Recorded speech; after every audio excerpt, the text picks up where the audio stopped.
Mayday, mayday, mayday! We have two firefighters missing. When we lose one of our own, it's a difficult time.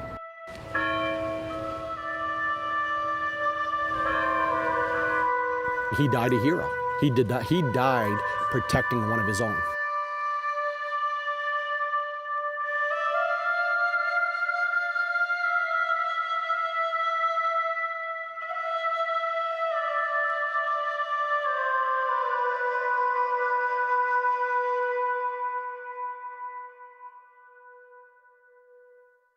Week when describing Captain Joel Barnes. His casket is just about to leave the fire department in Old Orchard Beach and will make its way to Portland, to the Cumberland County Civic Center, or now the Cross Insurance Arena. All along the way, what you're seeing right now, firefighters lining Spring Street in Portland, awaiting the arrival of that casket, which probably won't be for another 45 minutes or so. But all along the way, all the way from Old Orchard Beach, people are lining the route, even standing on highway overpasses in salute to a man who gave his life to save a fellow firefighter. Now that procession will head, as Cindy said, to the Cross Insurance Arena here in Portland, where thousands, as you can see, are gathered both inside already and here outside, waiting to pay tribute and say their final goodbyes to Captain Barnes, who died now 9 days ago in that fire in Berwick. Good morning, everyone. I'm Lee Nelson. And I'm Cindy Williams. We are just outside the Cross Insurance Arena here in Portland. Firefighters from all over Maine, 125 departments from Maine, 59 from New Hampshire, 23 from Massachusetts. We also have 8 other states represented, all of the New England states. Yes, all of the New England states. South Carolina is represented, Florida is represented, Illinois is represented, and probably many, many more. We'll be hearing from some of those throughout the morning. If you're familiar with Spring Street in Portland, it is an unbelievable sight, as you can see, from all the way up at the Portland Museum of Art, at the top of the hill with the intersection on High Street, and it stretches all the way down to the other end of the Cross Insurance Arena, and to say that there are thousands is not an underestimation. And this is always such a beautiful tribute, the ladder trucks holding the American flag, under which the caravan carrying Joel Barnes' casket will pass. And as you can see, it has just begun moving. The hearse right there carrying Captain Barnes' body, leaving the funeral home in Old Orchard Beach, so it is just getting underway. Our Samantha York is with the procession at the start, and we'll check in with her now to see how it's been going so far this morning. Sam, good morning. Hey, good morning, everyone. Yeah, it's been a very somber time so far here in Old Orchard Beach. We spent a majority of our morning over at the Old Orchard Beach Fire Department, which is where, of course, Captain Barnes worked for a good chunk of his time. We saw a bunch of law enforcement, firefighters. They were all getting on a bus to take them to Portland. We're going to start moving now with the procession. But basically, they're going to be going from here. They're going to be driving past the Old Orchard Beach Fire Department. I don't know if you can see, there are some people out right now on the sides of the road just to say their final goodbyes. But they're going to be driving past Old Orchard Beach Fire Department. They're going to hop onto I-95 North, where they'll be heading to South Portland. We're told that once he's there, they will be removing his casket from the hearse. They're going to be putting it on top of a Berwick fire truck. From there, they'll go to Portland for another ceremony, and then finally to the Cross Insurance Center for his services at 11. So we're going to be following the procession with them all the way. I'm sure we'll be checking back in to see what's going on, but for now we'll send it back to you, Cindy and Lee. All right, Sam, thank you so much. The procession making its way to South Portland. I know a lot of people want to line the streets and pay their tribute. So we just want to let you know, basically the route they're going to be taking is from Old Orchard Beach. They're jumping on the Maine Turnpike up to South Portland. They're going to go to Central Station in South Portland, which is just across the Casco Bay Bridge. And then there they will change, they will move the hearse into a fire department truck in South Portland. and from there make their way across the Casco Bay Bridge. There you see the South Portland Fire Department. They'll make their way across the Casco Bay Bridge. They have some very special tributes planned. The fire boats are expected to be out in the harbor. And then up High Street onto Spring Street, down Spring Street. We will say that traffic is closed in many areas, so if you are working your way through Portland, you're going to want to keep that in mind. If you would like to come pay tribute, now you know the route and the places where you can stand to see as the body of Captain Joel Barnes passes. Right now, we want to just look back at exactly what happened a week ago Friday. He always answered the call. His last call came at 11 Friday morning, March 1st. An apartment house was on fire on Bell Street in Berwick. We do have somebody on the third floor hanging out the window. And Captain Joel Barnes was among the first wave of firefighters to arrive on the scene. Barnes, Mitch Manfredi, and 3 other firefighters entered the building primarily to make sure that everyone in the 6 apartments had made it out. But on the 3rd floor, Barnes and Manfredi hit a wall of flames. They were trapped. Mayday, mayday, mayday. We have two firefighters missing. Mayday. As the fire closed in, Manfredi told Barnes' father that Joel jumped on top of him to shield him from the flames. Barnes and Manfredi were both pulled from the fire by fellow firefighters, but Barnes was unresponsive. They could not revive him at the scene. He and 4 other firefighters were rushed to the hospital in Dover, New Hampshire. But at 5 o'clock that evening, 32-year-old Captain Joel Barnes was pronounced dead. He died a hero. He did that. He died protecting one of his own. This is what we do all the time for every one of us in the fire service.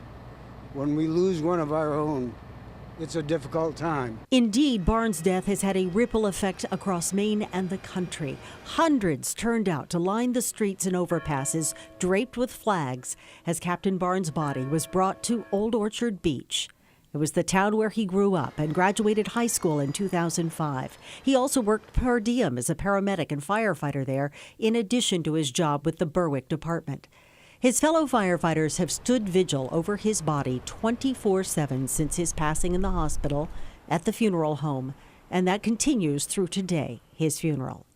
His brothers and sisters in the department say they're determined to be by his side. Barnes' father, Michael, says ever since Joel was 10 years old, he was determined to be a firefighter.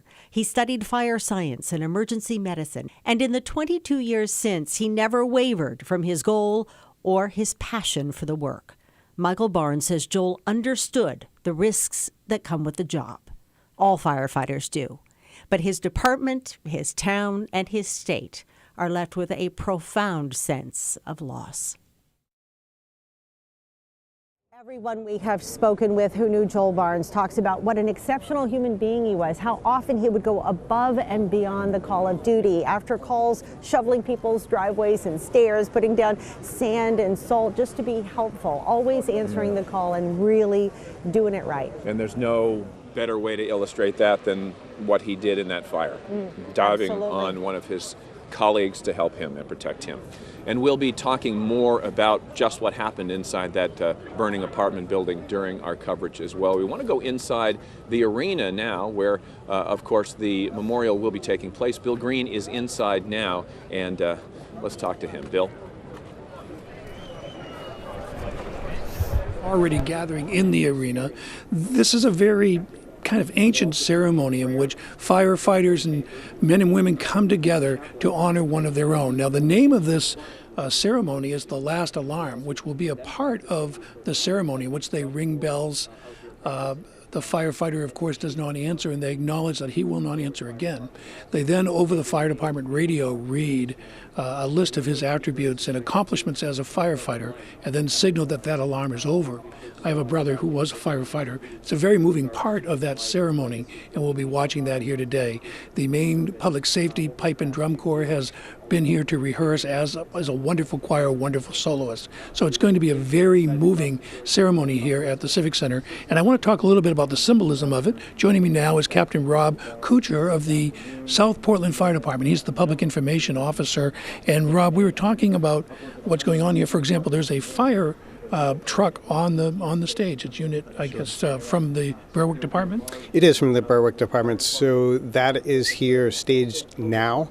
The unit that Captain Barnes will actually be coming here on is the unit that he worked on in Berwick that he was on the day of the fire. Traditionally, fire departments transport that person to the funeral. In the old days, it would have been in a horse and cart. Today, obviously, it's on a fire pumper, and he will be arriving here on his truck from Berwick. And tell me about the bells and the last alarm. Are those signals? So the last alarm really originated from a telegraph system. Originally, our alarms were transmitted via telegraph, and the last alarm that they will ring here today will be box 555. They will transmit that. That's traditionally a box for a firefighter of a line of death, and they will transmit it 3 times by bell at the ceremony.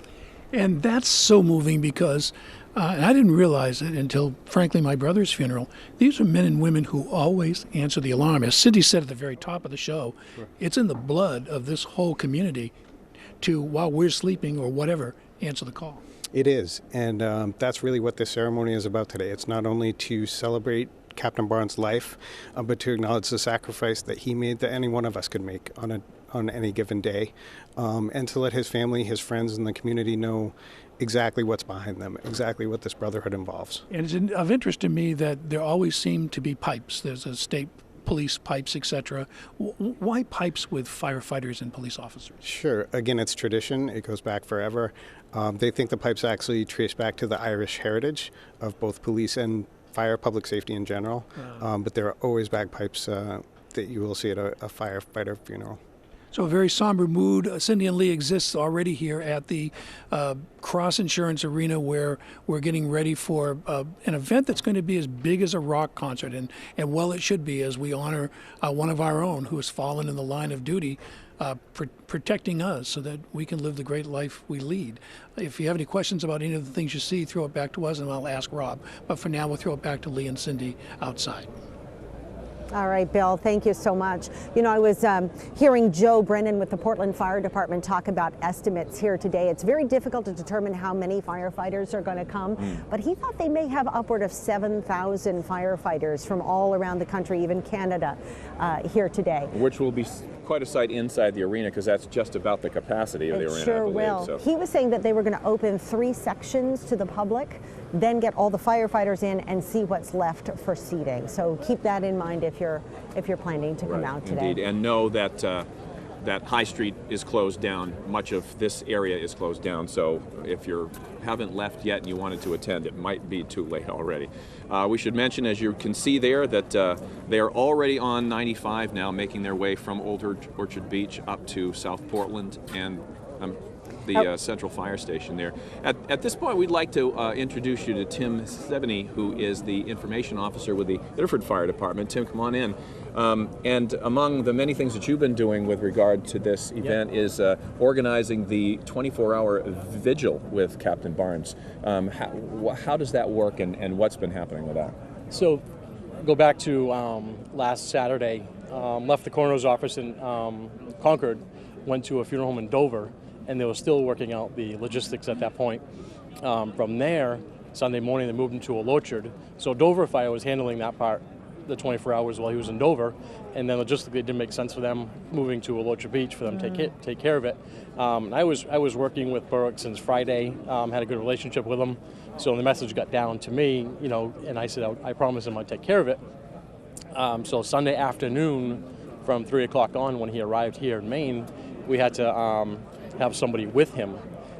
You know, it's kind of a tradition. It's a tradition, you know, have somebody guarding them 24 hours a day. So I had to quickly assemble several people overnight to Monday morning. And then from there, I was like, logistically, how am I going to do this? Because I got till, originally it was Saturday is what they told me. So I had to get someone there 24 hours a day. So my goal is to have one person. I bet that's not that difficult. People really heed these calls and take it very seriously. I know there was one elderly gentleman who stood vigil for hours overnight. Yes, it was. It came together very quickly, and then it went from one person to 2 people to 3 people. Sometimes we had 4, sometimes we had 5, sometimes we had 6. Once they found out we were doing it, and they could go online and sign up for it, it was very easy for them, and then it just took off from there. It was amazing. Are they standing at attention quietly in a room with a casket? How does that look? Usually had someone on each side, the casket with the American flag over it, and then one firefighter on each side of the casket standing at attention. and they would just rotate through, always having different firefighters going through. The other tradition that I think is so beautiful, we were just showing you scenes from the procession as it makes its way up the highway. And as they approached an overpass, you could see that the fire department was out there in force, people standing there saluting. This happens in Maine anytime there's a first responder down. It's just a beautiful tradition that people really take very seriously. It is, and especially the on-duty crews, when they find out when the movement's going to happen, they'll send the on-duty crews, the overpasses, be there, show the respect. It's really showing a sign of respect being there and being part of it. It's a brotherhood, as you can see across the country with people here from everywhere. Sure. And it's an outpouring support for a fallen firefighter. We are really happy you're here with us Tim, to help thank us you. out with all the information that you have. And we'll continue to talk to Tim throughout the morning. We want to talk to Zach Blanchard now, who has a really nice view of just what's going on downtown here. Zach? Yeah, Lee and Cindy, we are here above the crowd, above Spring Street, where Captain Barnes' body will be brought down on that fire truck. As we've been saying this morning, he'll be carried on the truck that he served on, Engine 2, that will be brought over from South Portland over here to the Cross Insurance Arena. And I just want to give you an idea of what it feels like to be out here right now. We have been out here since very early this morning, and crews have really been here throughout the night preparing for today's events. And I can't tell you the power of this brotherhood, the power of this sisterhood. You hear it over and over again that first responders truly are a family, and a family unit dedicated to one another, especially in hard times like this. And as we've been saying, upwards of 7,000 firefighters alone are expected to show up today from all across New England, even from all over the country and even the world. So as we're standing here and looking over this crowd, you can see they have been standing out here in the bitter cold here in Portland, just ready to salute their fallen hero. They are gathering, they're talking. Some of them at times honestly have even shared laughter as they celebrate life today as well. So, and I want to give you one last look before we send it back to you, Lee and Cindy. But if we look out over Casco Bay right now, you can actually see off in the distance the fire boats out there. That's Portland Fire. They are preparing to salute Captain Barnes as the procession makes its way over the Casco Bay Bridge. So there's a live look there right now at those fireboats in Casco Bay. But for now, Lee and Cindy, I'll send it back to you. Okay, Zach, thank you very much. And it's interesting you talked there about the fireboat, because we have a former fireboat lieutenant here with us, a recently retired fire lieutenant, John Brooks, here in Portland. And John, thanks for being here. I wanted to ask you a little bit about kind of protocol in a fire. We kind of heard what happened to Captain Barnes in the fire. They were trapped. We know he threw his body on his comrade there. Apparently firefighters wear an alarm that when you're still for a certain period of time will sound off. How does that work, and what's the protocol in going in after somebody like that? Yeah, in the airbags that we wear, they have an integrated system now where if you are still for a certain amount of time, 30 seconds, 45, whatever they're set up for, the alarm will sound. You can also sound it manually. After that, it's a piercing noise. And it's designed so that if you're down, they know you're down. They know where to come and look for you. Protocol. So it makes sense for you to stay where you are then? Yes. Actually, what they tell you to do is, first of all, call for a mayday, if you are able to, okay? If you're not able to, then obviously you can't. But if you can call for a mayday, find your way out. Keep working on finding your way out, if possible. They'll set up a RIT team. Our RIT team is established at any fire now, and that's our rapid intervention team. And that team is there only to rescue downed firefighters or injured firefighters.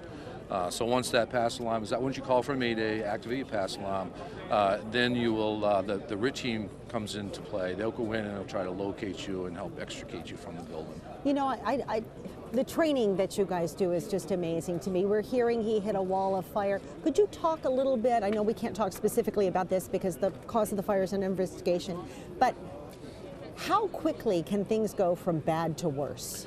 You know, actually, they've been doing a lot of studies lately, and fires today burn hotter and faster than ever before. And anybody can go online and they can look at this, where they set up props, where you have vintage furniture compared to modern furniture, and it's all made of synthetics. Okay, the old furniture was made of wood, straw, and wool, and now it's all synthetic. Fires burn faster and harder now. You have less time to get out. People don't understand that because, first of all, we think it's not going to happen to us. Right. But one thing you want to do is get out of a building as fast as you can because of that. These fires these days, within 2 minutes, you could have a room fully involved in fire. We're not even there yet. The firefighter's not even there yet. You call, it's on average 4-minute response time. That's a good average turnout time from the receipt 911 call until we get on scene. So with these fires, and modern homes, we don't get into all of that, but they're lightweight construction, so it's dangerous. And when you look at the time frame and the kind of the timeline of what happened in this particular fire, they got the fire call. The fire department got it 3 minutes before the hour, and at 15:15 they were calling for Mayday. So that's pretty darn fast. Yeah, it does. And I don't know the building and not the situation totally, but I don't think it was a very old building. So the fire spread, and of course, other ways to control something like that, as a civilian, as a citizen, is close your doors. They talk a lot about closing doors, and they've done studies on that too, where a simple act of closing a bedroom door at night, or when you leave, if you have a fire in your apartment or somewhere in your house, if you close the door to that room or close the door to your apartment when you're leaving, fire spread is kept down. So. Excellent. Good advice. John, thank John, you so much. We want to go now to Sam York, who is riding with the procession of Joel Barnes' body. It's being brought from Old Orchard Beach up to South Portland. Sam? Yeah, Cindy, so we are about 15 minutes now into the procession. We are starting to get off the highway. We're in South Portland. We're going to be getting off on Broadway, where we're going to be heading to the South Portland fire station. Going to be completely honest with all of you, trying really hard to stay composed.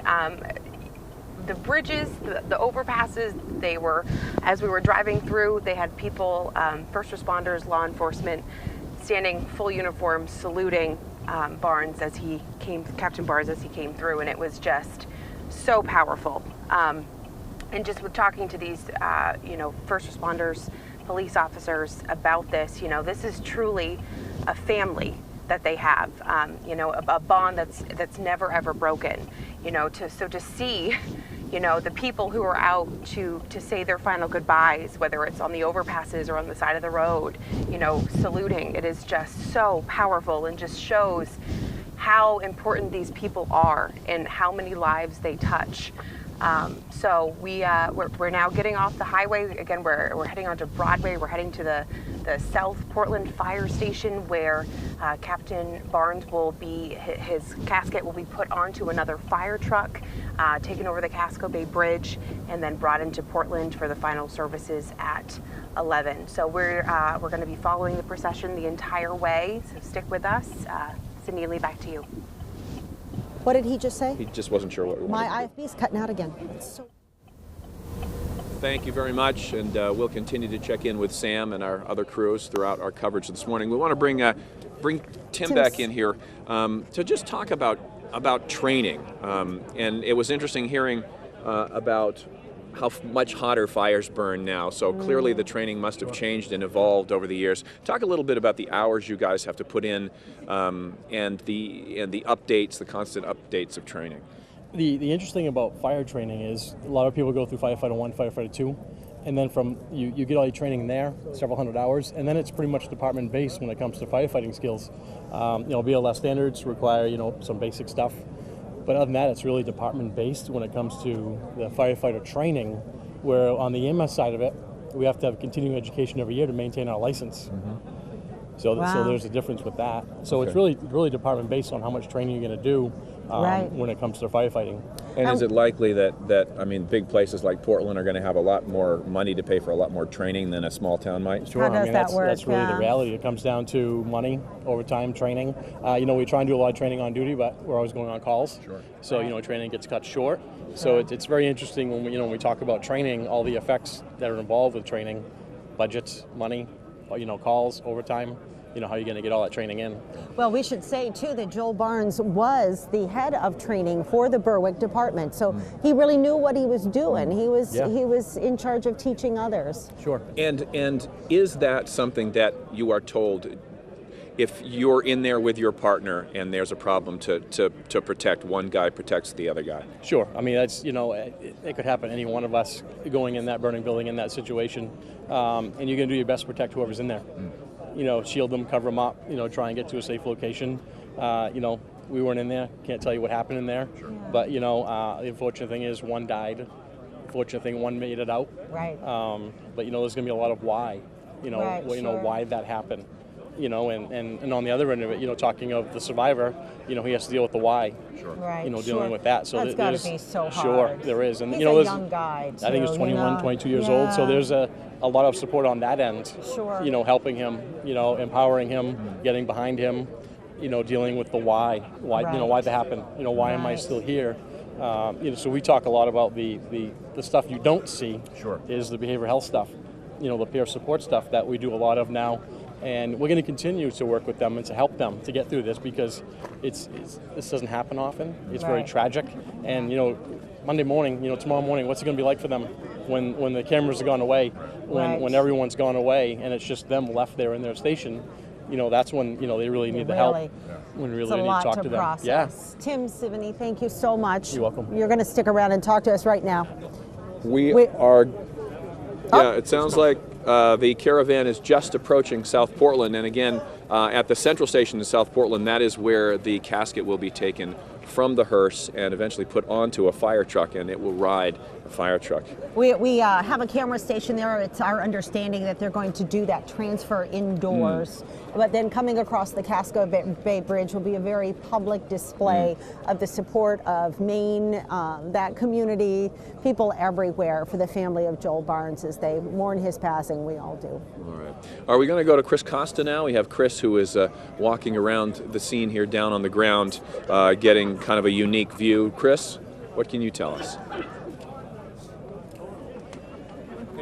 Yeah, so we've been hearing from organizers of all these platoons out here. They say that there are about 6,000 firefighters here on Spring Street, that they're going to have to get into the arena in about 25 minutes. It's a very difficult task, but everything that we've heard from many of these firefighters who have come from not only all over Maine, but also all over New England and the country is not just about the brotherhood, the family of first responders, but also the fact that they want to show respect for Captain Barnes' family. We spoke to the fire chief from Wales, as well as lieutenants from Worcester, Massachusetts, and Boston, Massachusetts. Both of whom who have had to go to many types of firefighter funerals like these previously. Lieutenant Chris Roy in Worcester died a few years ago, or actually relatively recently. And many of these firefighters say that it's important for them to show up, be part of this, to show support for the family, their fellow firefighters, and be here in solidarity, because they've seen so many firefighters from other states like Maine come down to Massachusetts to support them. You can see that flag over my shoulder. It's being hoisted over Spring Street by the South Berwick trucks and the Berwick trucks. And actually right over here over my right shoulder is the South Berwick Honor Guard. They're preparing for when this fire truck carrying Captain Barnes' body will arrive here on Spring Street, right outside the Cross Insurance Arena, and then he'll be loaded very, very quickly inside to the arena. Lee and Cindy will send it back to you.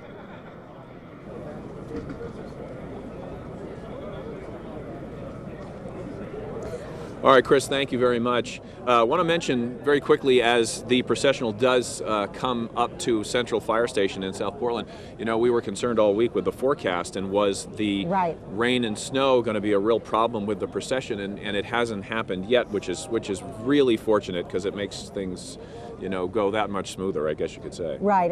The thought, too, was that some of the firefighters may not come just because of the weather, but that doesn't appear to be happening. What you're seeing right now is the hearse arriving now at the South Portland Fire Station. This is the fire station just on the other end of the Casco Bay Bridge, and it is here that the hearse will pull in. They will then transfer Captain Joel Barnes' body to a fire truck, which will then make the rest of the journey here to the Cross Insurance Arena. And as I understand it, the South Portland Fire Department, boy, they buffed that truck. It Spotless. Did it in honor of Joel Barnes. This could take a little bit of time. Obviously, there's no need to be in a hurry, and you don't want a traffic accident or anything like that. So things are going, at a calm speed.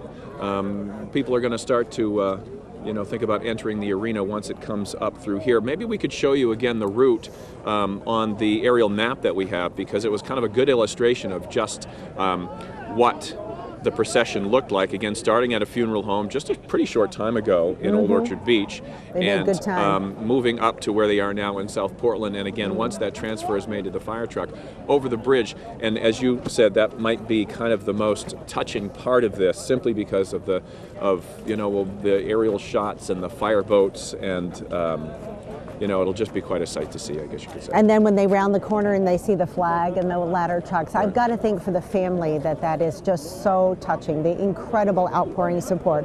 I know that they have been getting a lot of response from people, a lot of people wanting to make donations. We have a way that you can do that. We're going to tell you about that in just a second. But right now, as you see the hearse backing into the fire department, they're going to make that transfer behind closed doors. So that will shut, and they will transfer the coffin to the fire truck and then make the rest of the journey here. We're not exactly sure how long it's going to take. Really quickly, the Barnes family has asked that all donations be made to the Berwick Volunteer Firefighters Association in his memory. It's care of Kennybunk Savings Bank, and here's the address if you want to grab a pencil. 2 School Street, that's in Berwick, 03901. And I have a feeling donations are going to come pouring in. People are really touched by the story and his sacrifice.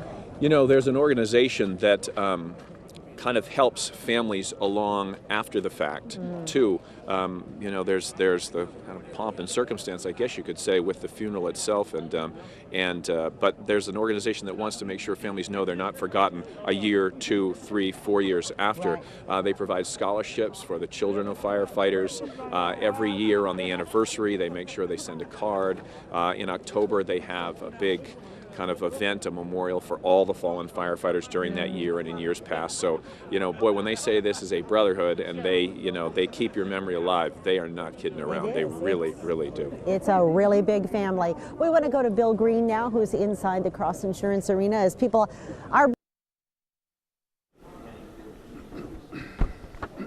Lost audio, cue me. There's going to be a service here that's expected to last about an hour, but the logistics of what have gone on here today must be amazing, as several thousand prepare to come into the Cross Insurance Arena. There'll be an opening prayer. There'll be several speakers from the community, a family speaker, Uncle Joel Barnes, who we must assume is Captain Barnes' namesake. And then after another prayer, the Noble High School Choir will sing. There'll be testimony from Dennis Plant, who's chief of the department, and we'll get an answer that I have about the rankings of various firefighters. There'll be a fire service, a Medal of Valor presentation for what Captain Barnes was doing in the last moments of his life. The shadow box presentation, which has a flag and several patches representative of Captain Barnes' career, will be presented to his family. The firefighter's prayer, a well-known prayer that's read at almost all of these occasions. Another selection from Noble High School, the last alarm bell toll that we've talked about a little bit, last alarm announcements, which we feel are heartbreaking, and then a eulogy and a closing prayer. Joining me right now is Captain Rob Couture of the South Portland Fire Department. He's the public information officer there. The logistics of this are truly amazing. Have you been working on it all week? The logistics are amazing. They've had an incredible team to work with down in Berwick.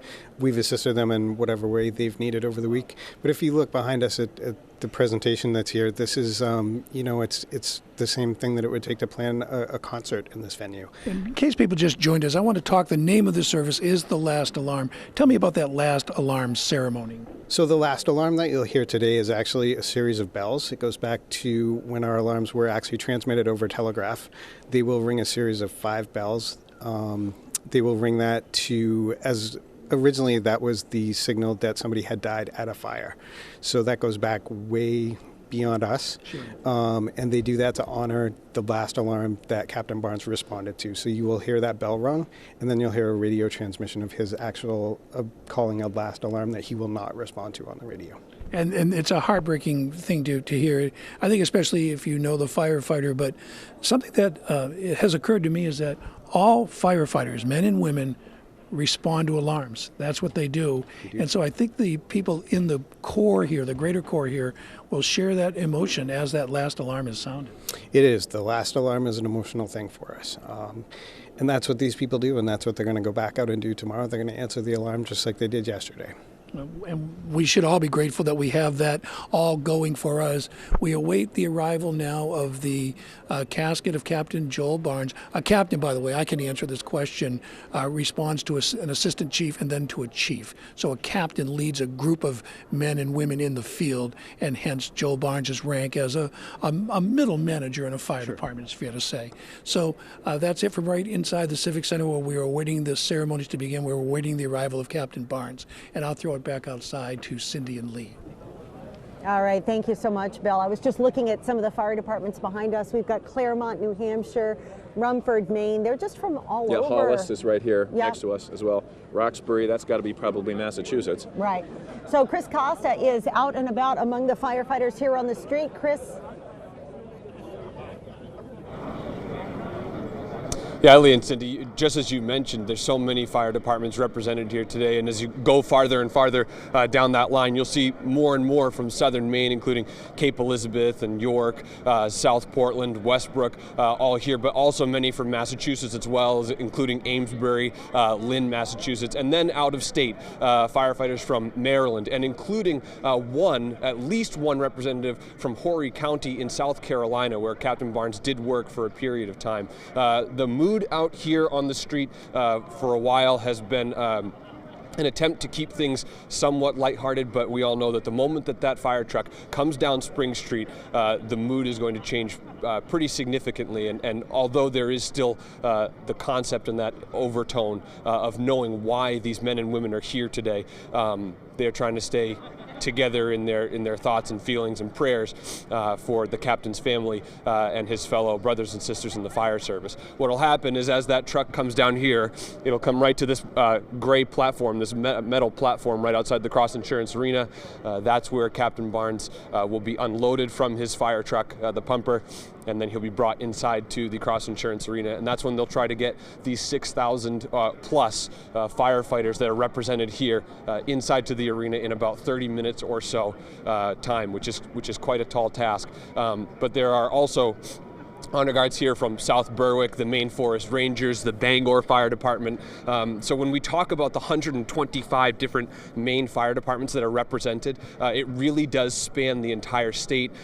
Greenville, Rockland, if you can name a city or town in the state of Maine, it's very likely that they are represented here.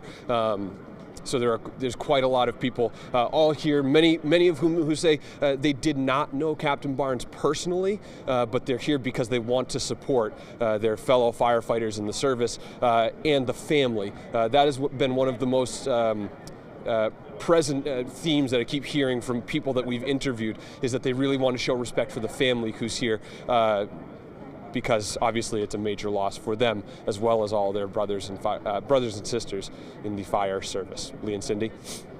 All right, Chris, thank you. A little bit about Captain Barnes' family. He is survived by his mother and father, his sister Kara in Dover, New Hampshire, and his niece and nephew. He actually worked for a little while in South Carolina, but he moved back so he could be with those kids whom he just adored. And his father told us that, man, ever since he was 10 years old, Joel Barnes wanted to be a firefighter. He studied fire science and emergency medicine, never wavered from that goal. Joining us now, John Brooks, retired lieutenant with the Portland Police Department. Fire department. This is a calling for a lot of you guys. It really is. I think so. For everybody here anyways, they have either a desire to serve or a calling, if you will, to be a part of something. You know, I always thought that if you got a job as a firefighter, you're the luckiest man in the world, and I still believe that. It was a great, for me, it was a great career. Met a lot of great people, and I never once got up and said, oh, I have to go to work today. It was like, oh, I get to go to work today. So, yeah, And the whole family thing, I mean, like I've heard you say, sometimes you spend more time with your fire family than you spend with your other family, right? So it really is a family. That can be true, even if you're volunteering or a call firefighter. I think more so full time. I mean, we live in the fire station, eat there, eat together, share our meals, and time off. You grow close to these people. You do some things that you wouldn't do in other jobs to get close. And yeah, it is a family for sure. And I would certainly imagine that closeness helps you when you're on the job at a fire scene. Yes, yeah, and I think that's what it's all about, knowing that the people you're with have your back as much as you have theirs. Yeah. Now, you've been to a number of these services in other parts of the country as well, right? Talk about the honor it is to kind of represent your department. It's always something. I mean, we try to do that. We've taken a contingency from Portland, and I can speak of Portland. We've gone to Boston. We've gone to South Carolina, down to Charleston, Worcester, Bangor. I mean, we've been to these things before, and you want to go and just show that you're there for them. We don't forget. And we always say that phrase. We kind of say it loosely, never forget, but we truly don't forget. And I think it's important in moments like this for everybody to come together, far from near and far, and to show support for brothers and sisters that are doing this job, and they've suffered. This past week, they've suffered a great loss, and I think for all of us to come together and show them that we're there for them is important. And when something like this happens, I think it's really from the heart. People want to go and they want to help out any way they can. And sometimes this is the only way you can help out. Yeah, right. I don't think many of us understand or can even fathom what it's like to walk out the door every day and you and your family know you're in danger. Yeah. I mean, you might not come back. Yeah. It's true. It's something that you don't think about every day, I think now people with this, what happened, the people on the job, they'll have that keen sense about them now. But sometimes the best thing you can do after something like this is get back on the truck. Go to that next call. I mean, for us, that's kind of like a therapy. Sure. Right. Get back to work and Right. try to get some normalcy back in your life. But yeah, you do think about it. You try to push it aside, but it is there. Yeah. And I know your wife, and I know how she worried all the time about you. Yes, you do. It's hard. It's hard on the families. It is, and they think of it too. You can't forget them. We go to ceremonies every year. We go to a ceremony in South Portland and honor those that from Portland and South Portland that died in the line of duty. And the families are there. Right. They always come back every year. Right. And you can't always. It's not always about those that are doing the job. It's as much about the families that support those of us that do the job. Right. We'll turn your attention to the truck now coming out of the garage at the Central Station in South Portland. That on top there is the flag-draped casket of Captain Barnes, which will soon be coming over the Casco Bay Bridge. Well, it won't be very long before it arrives here. The other thing I wanted to ask you about, I just completely forgot my question. That's okay, it'll come up, certainly. Now, when you worked on the fireboat, now the fireboat is an interesting kind of component of Right. this, and We'll see shortly. really, really nice. So they have a hose that they'll just squirt water up into the air. Is that how that works? Are they taking it right from the ocean, or is it water that's stored on board? Yeah, no, they pump directly from the ocean. They have some intakes below the boat designed to pump, I believe this fireboat here will pump 3,500 gallons per minute. And they have some monitors on the deck, and they'll do a water salute for them. That must be an interesting way to serve, too. Where are they? Are they stationed here in Portland? And so when there's a fire out on one of the islands, you just have to rush right out there? Yeah, the fireboat they have now is designed actually for fire suppression, but also set up as an ambulance. So they're stationed down on the State Pier here in Portland, and they'll go out to any of the islands or a fishing vessel that's in need, or anything for medical calls, fire calls, anything like that. The islands rely on you guys. Yeah. They Yes. really do. Yes, they do. And so how far can they spray that water?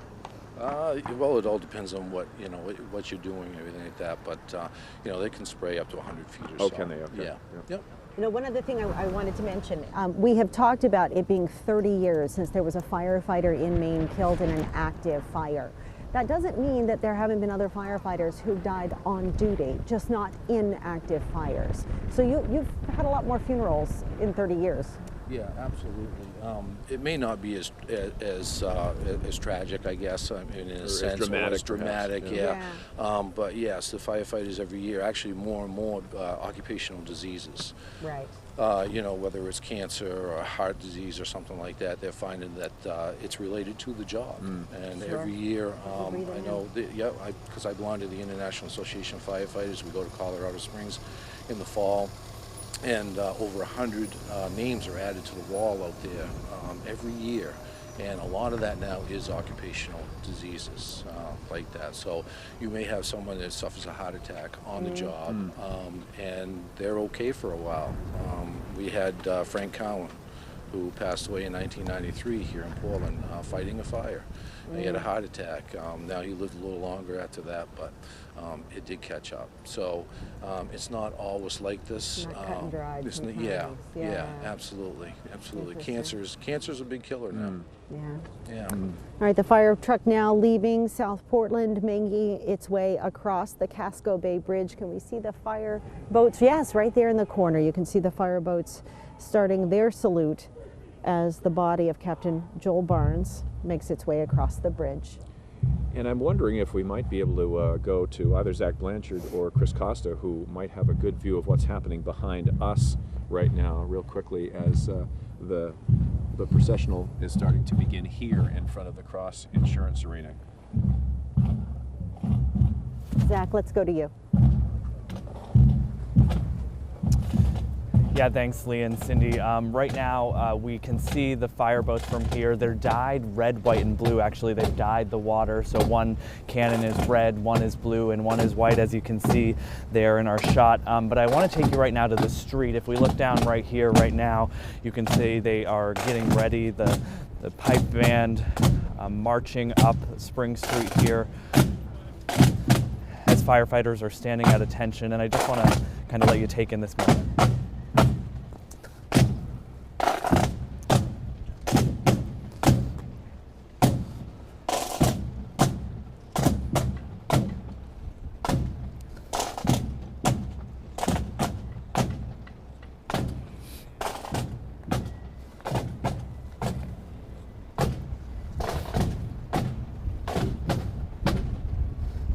So pretty much instantly, the mood here along Spring Street, where literally thousands of firefighters are gathered here from, again, across the state, across the country, the mood here has definitely changed. You can feel as snow even starts to fly here that this is a very somber moment, a moment to reflect and to honor a hero who died serving his community, who died saving one of his own. As we've heard over and over again, today he's going to receive the Medal of Valor for that act, an honor that truly is fit for the hero that Captain Joel Barnes was.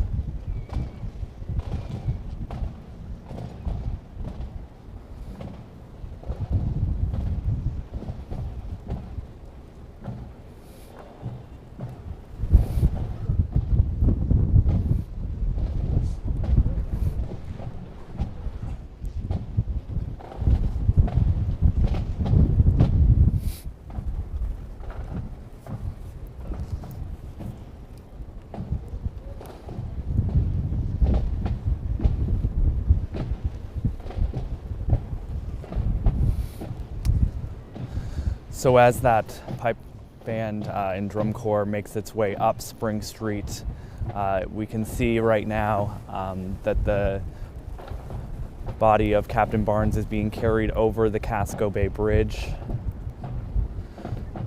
Looks like there's some police activity from our viewpoint on the Casco Bay Bridge as Engine 2, the unit that Barnes made that last call on 1 week ago on Friday night, is carrying his casket draped with an American flag across Casco Bay. The fireboats saluting in the bay with red, white, and blue cannons, bringing him here to the memorial service. where thousands of firefighters will be able to pay their final respects. But for now, I'll send it back to you, Lee and Cindy. All right, Zach, thank you so much. We're going to bring in Tim Sivany again from the Biddeford Fire Department. This bagpipe drum corps is tradition, and they're from all over, which is why you saw so many different uniforms there. Sure, as far as I know, they come from Maine, New Hampshire, Massachusetts, assembled together, and they all work together and sing, just like that. So I mean, it's pretty impressive for them to all come together and be able to perform. Right, and it doesn't take that much coordination because, sadly, they've done this many times. Yep. Yeah, all right. Oh, tough. Now, what do you anticipate when the fire truck gets here with the coffin? I'm thinking they're probably going to lead the procession, the bags and pipes. Around the corner. Around the corner, all the way down past us, and I want to say the procession's going all the way down around the back, and they're going to back into the arena with the fire truck. I believe that's what the plan is. Okay. The Medal of Valor, we have to talk about that. What kind of honor is that to be awarded to a firefighter? I mean, it's the ultimate sacrifice to, to receive that, the Medal of Valor. It's a sacrifice. It's everything. Sure. To be able to receive that Medal of Valor. It's risking your life, saving a life. It's got to mean a lot to the family. Sure, absolutely. Yeah. Obviously, it's not a way you want to receive it for the family. Being involved like this is very tragic. Very tragic, very sad, very emotional. Absolutely, yeah. Again, and thank you again, Tim, for being here. It's kind of a somber, surreal feeling as the snow begins to fly here too. It's not going to bother anyone here, though. I don't think we're going to just, they're all going to just stand here at attention as the casket makes its way down here. Again, no hurry here, obviously. Looking at the Casco Bay Bridge.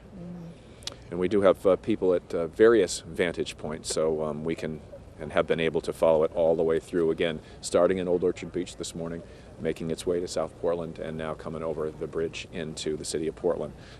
We've been talking to Bill Green, who is inside. We've been talking to Chris Costa and Zach Blanchard, who are outside here around with us. They're able to move around a little bit more than we are, so they can get some comments from some of the people who are attending here.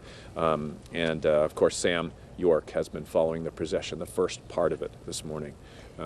If you are just joining us, this is all about Captain Joel Barnes, 32 years old with the Berwick Fire Department, who died in a fire on March 1st. It was an apartment building that was on fire. They'd gotten the call. He and four other firefighters were the first ones in the building just to make sure that everybody made it out.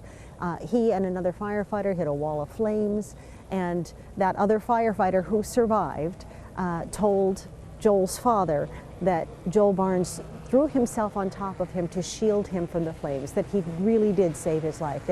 All of those firefighters were taken out of the building. Joel Barnes was unresponsive, all of them taken to the hospital, but Joel Barnes didn't make it. And it talks a lot about his leadership. Obviously he was a captain, 32 years old, so quite young, but the other firefighter, the one he threw himself on top of, just 21 years old. So that's a great example of kind of, of watching out for the young guy. Right. And we want to be sure to mention that Mitch Manfredi, who was that other firefighter, works at the Portsmouth Naval Shipyard as well, is going to be doing the firefighter's prayer during the service today. So that's going to be a very emotional time, I'm sure, for him. I'm sure at 21, an incredible amount to process. But I know that the fire department, the family, everyone has been really supportive as he works through what happened. And very quickly, for those of you watching who might be wondering about the current status of the investigation, that's really not what we're doing here today, talking about that. It is under investigation, and I'm sure during the course of the coming days and weeks we will continue to report on that part of the story. But this day is about the funeral and the service and honoring Captain Barnes. And with that, let's go back to Chris Costa, who's on the ground here in Portland. Chris. Hey Lee, I'm actually standing out of the frame of the camera right now, but I wanted to tell you about a moment I just had with the assistant chief from Horry County in South Carolina.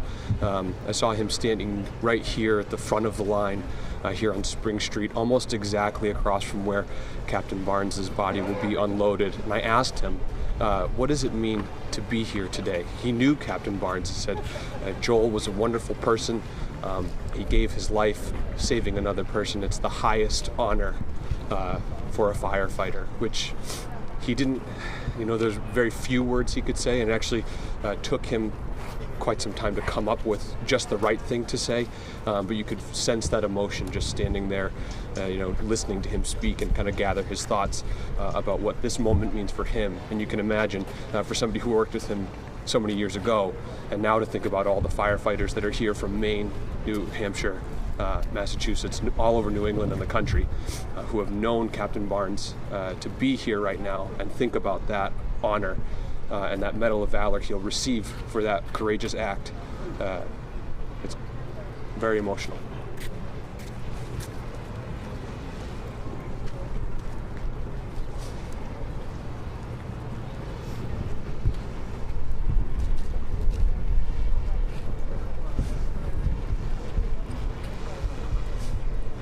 Berwick, since 2016, just had nothing but glowing things to say about Captain Barnes, about just what a laid-back, nice, meticulous, dedicated man he was.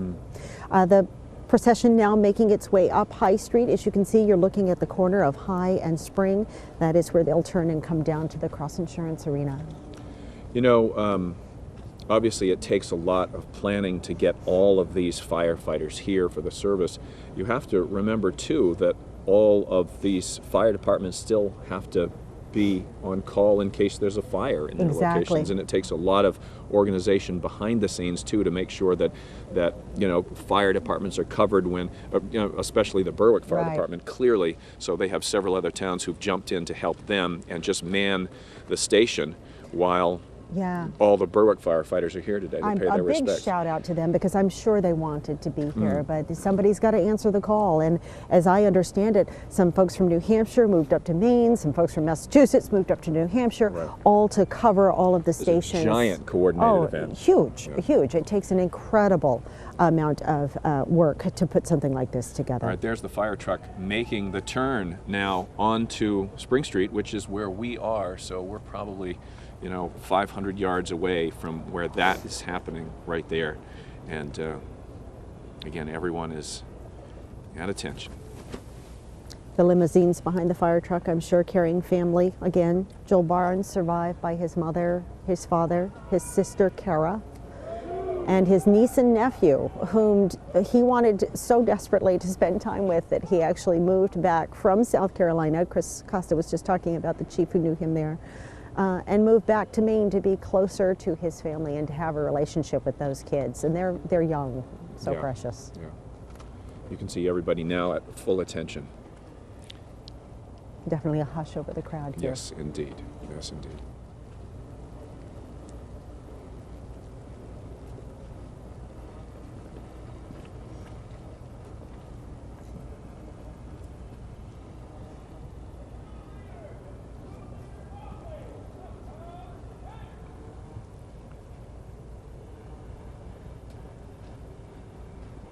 Not sure if you folks at home can hear what's happening here, but they are calling out alert.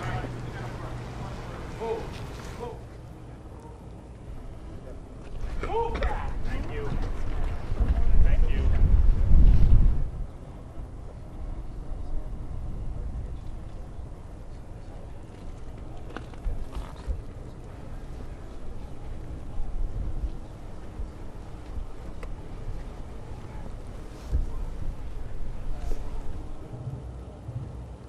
Looks like they've stopped for just a moment as the bagpipe and drum corps fires up to make this final march down Spring Street to his memorial service at the Cross Insurance Arena.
Fill it right up.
All right, as you can see, everyone, the firefighters have now marched their way from Spring Street, and they're trying to find their seats inside the Cross Insurance Arena. Now should take a little while for everybody to find their seats, but it seems to be happening in a pretty orderly fashion. Right. We don't have a count yet on the number of firefighters here, but as you can tell from the shots of the street, there are thousands of firefighters here. 125 departments in Maine, more than 60 from New Hampshire made the trip, more than 20 from Massachusetts. And we hear some folks from Canada is here, as well as from 8 other states, including Illinois and Florida. So a lot of people traveled a long way to be here and show their respect. And South Carolina, where he actually had been a firefighter as exactly. Well. For those of you who may just be joining us, we can just show you once again the route that this procession has taken as we wait for the firefighters to take their seats inside. It started with a private ceremony this morning in Old Orchard Beach, and then the casket was put into a hearse and slowly made its way up to South Portland and the Central Fire Station. We followed it along its path, and there you can see it happening right there. Sam York was with the procession and talked us through how that worked. We got to South Portland. The hearse backed its way into the Central Fire Station, and the casket was put on top of the fire truck that you saw bring Captain Barnes's body down here on Spring Street just a short time ago. And I thought it was lovely that the Portland fire boats were out in Casco Bay on either side of the bridge, just saluting the life of Captain Joel Barnes.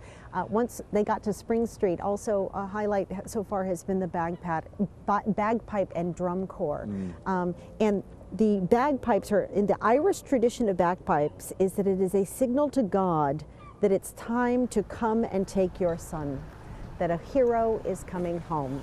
So very, very appropriate given the sacrifice that Captain Barnes made, first off going into that fire to make sure everyone was out of that apartment building a week ago Friday, and then shielding a fellow firefighter from the flames as they became trapped on the third floor of that building. Yeah, the bagpipes just send chills down your neck. Yeah, it's unbelievable. It's such a coordinated effort to put something like this together with the thousands of people involved. You are seeing the firefighters work their way into the Cumberland, sorry, I keep doing that, the Cross Insurance Arena, and they have those sections marked off for all of the departments represented. They do have some spaces available for the public. As I understand it, they thought perhaps the turnout was going to be so huge from firefighters, they limited those public seats to 3 sections of the Cross Insurance Arena at first, but will open up more as the firefighters get seated. They want to make sure that all those firefighters who made the trip here are able to get in for the service, which was scheduled to start around 11 o'clock, but we know that it takes some time to get everybody in and situated. And of course, for the family, right now the coffin is being held in a private room with the family and some firefighters, and it will, once everyone is seated, make its way into the general arena.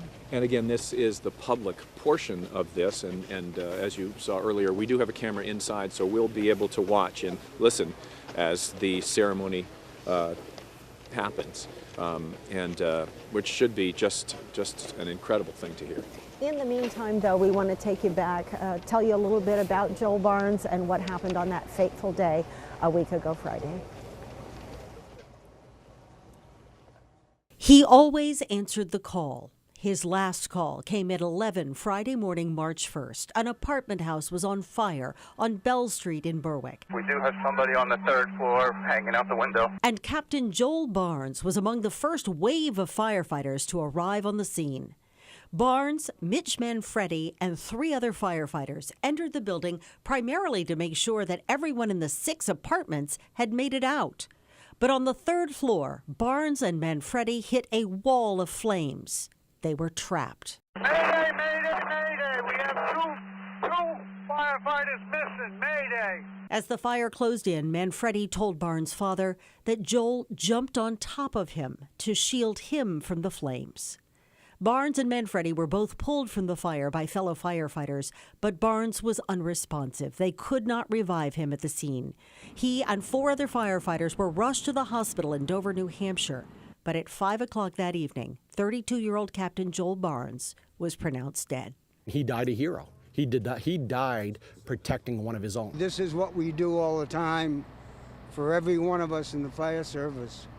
When we lose one of our own, it's a difficult time. Indeed, Barnes' death has had a ripple effect across Maine and the country. Hundreds turned out to line the streets and overpasses, draped with flags, as Captain Barnes' body was brought to Old Orchard Beach.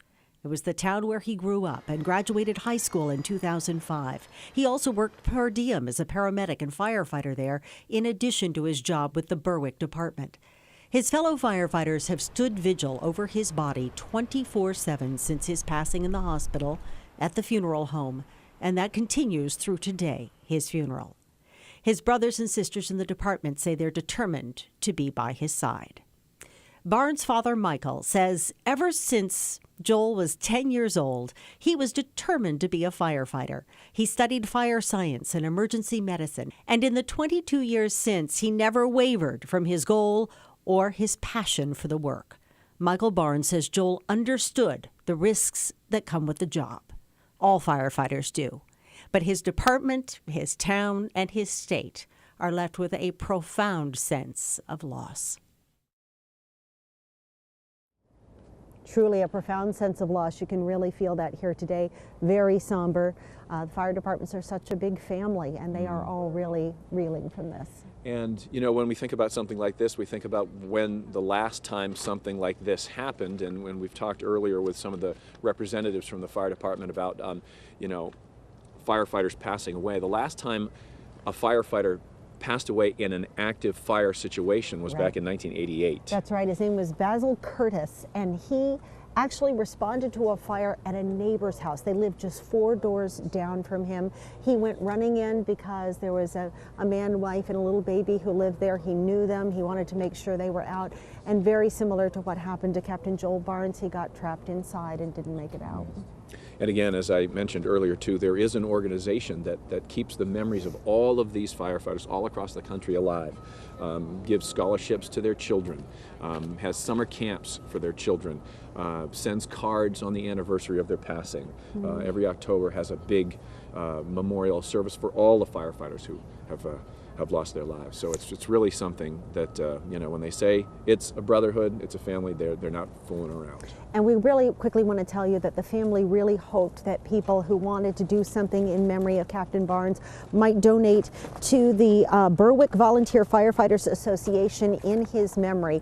And here's how you mail in your donations if you are so inclined. It's at the Kennebunk Savings Bank. It's in care of Kennebunk Savings Bank, 2 School Street in Berwick, and it's 03901 if you would like to do that. You know, I want to mention too, thank you to all of the people out there who've kind of been helping us with our coverage by sending in photos and videos as you've watched the procession throughout the AM. And if you'd like to continue to contribute, we'd love to have you do that. The easiest way to do that is to tweet it out and then use the New CENTER Maine hashtag on that, and then we can you know, like that and forward it out as well. So again, thank you to everyone, because it really has added an element to our procession coverage this morning. Let's bring Tim back in because we wanted to talk about the effort that it takes to put something like this on. I mean, you know, when people plan huge events, they plan them for months, but that is not the luxury that you have in a situation like this. This has to be kind of scrambled and put on really quickly, but clearly people know what they're doing, Tim. Sure. So the state has an organization through the Maine Chiefs. It's called LAST, the acronym's LAST, Local Assistance State Team.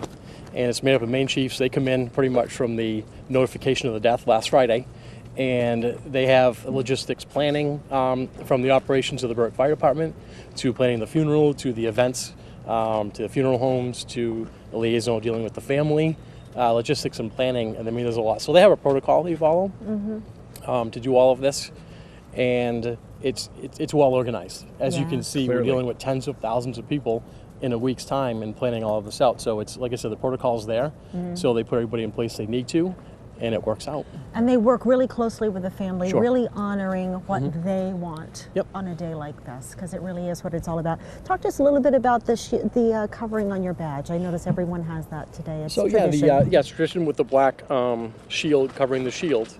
That's goes way back tradition, pretty much for a fallen brother, to recognize them with the black shield. And you see like the black bunting on the lights and on the fire truck. That's to recognize a death. And it's also to, you know, obviously, you know, show your support and to recognize that someone had died. All right. Yeah, thank you again for your continued help with us this morning, Tim. Thank you guys. It's been an honor.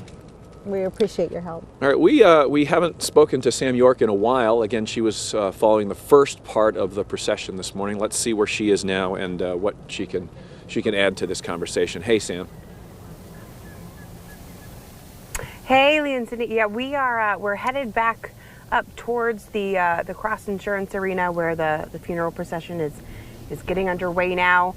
As you mentioned, we followed, I should say, the procession from Old Orchard Beach to Portland, and what a beautiful tribute, truly, to Captain Barnes. Some of the really great moments that we saw were, you know, people, maybe complete strangers, standing out on the side of the road, saluting the procession as it went by. As we were driving on the highway, on the overpasses, there were fire departments in full uniform standing on trucks, saluting. So just a really powerful images and moments, just and again, just showing how big this family truly is, you know, this brotherhood, sisterhood, we've been talking about it all morning, you know, really seeing that today with the procession, and to be able to follow it from start to finish is just an amazing thing. The fireboat salute over the Casco Bay Bridge, the red, white, and blue water, just beautiful, beautiful, and how wonderful that we're able, as a community, to do this for the family, to say thank you to Captain Barnes for everything he did and for, making the ultimate sacrifice. So we're going to head back up again, like I said, towards the Cross Insurance Arena, where the funeral is about to start. And again, just paying tribute and saying thank you to Captain Barnes. Back to you guys. Sam, I have to ask you, I know that Captain Barnes graduated from high school in Old Orchard Beach. That's where he grew up. I'm sure there were a lot of people out on the streets as his hearse passed, just to say goodbye. They knew him there. Absolutely, yeah, and we saw them there.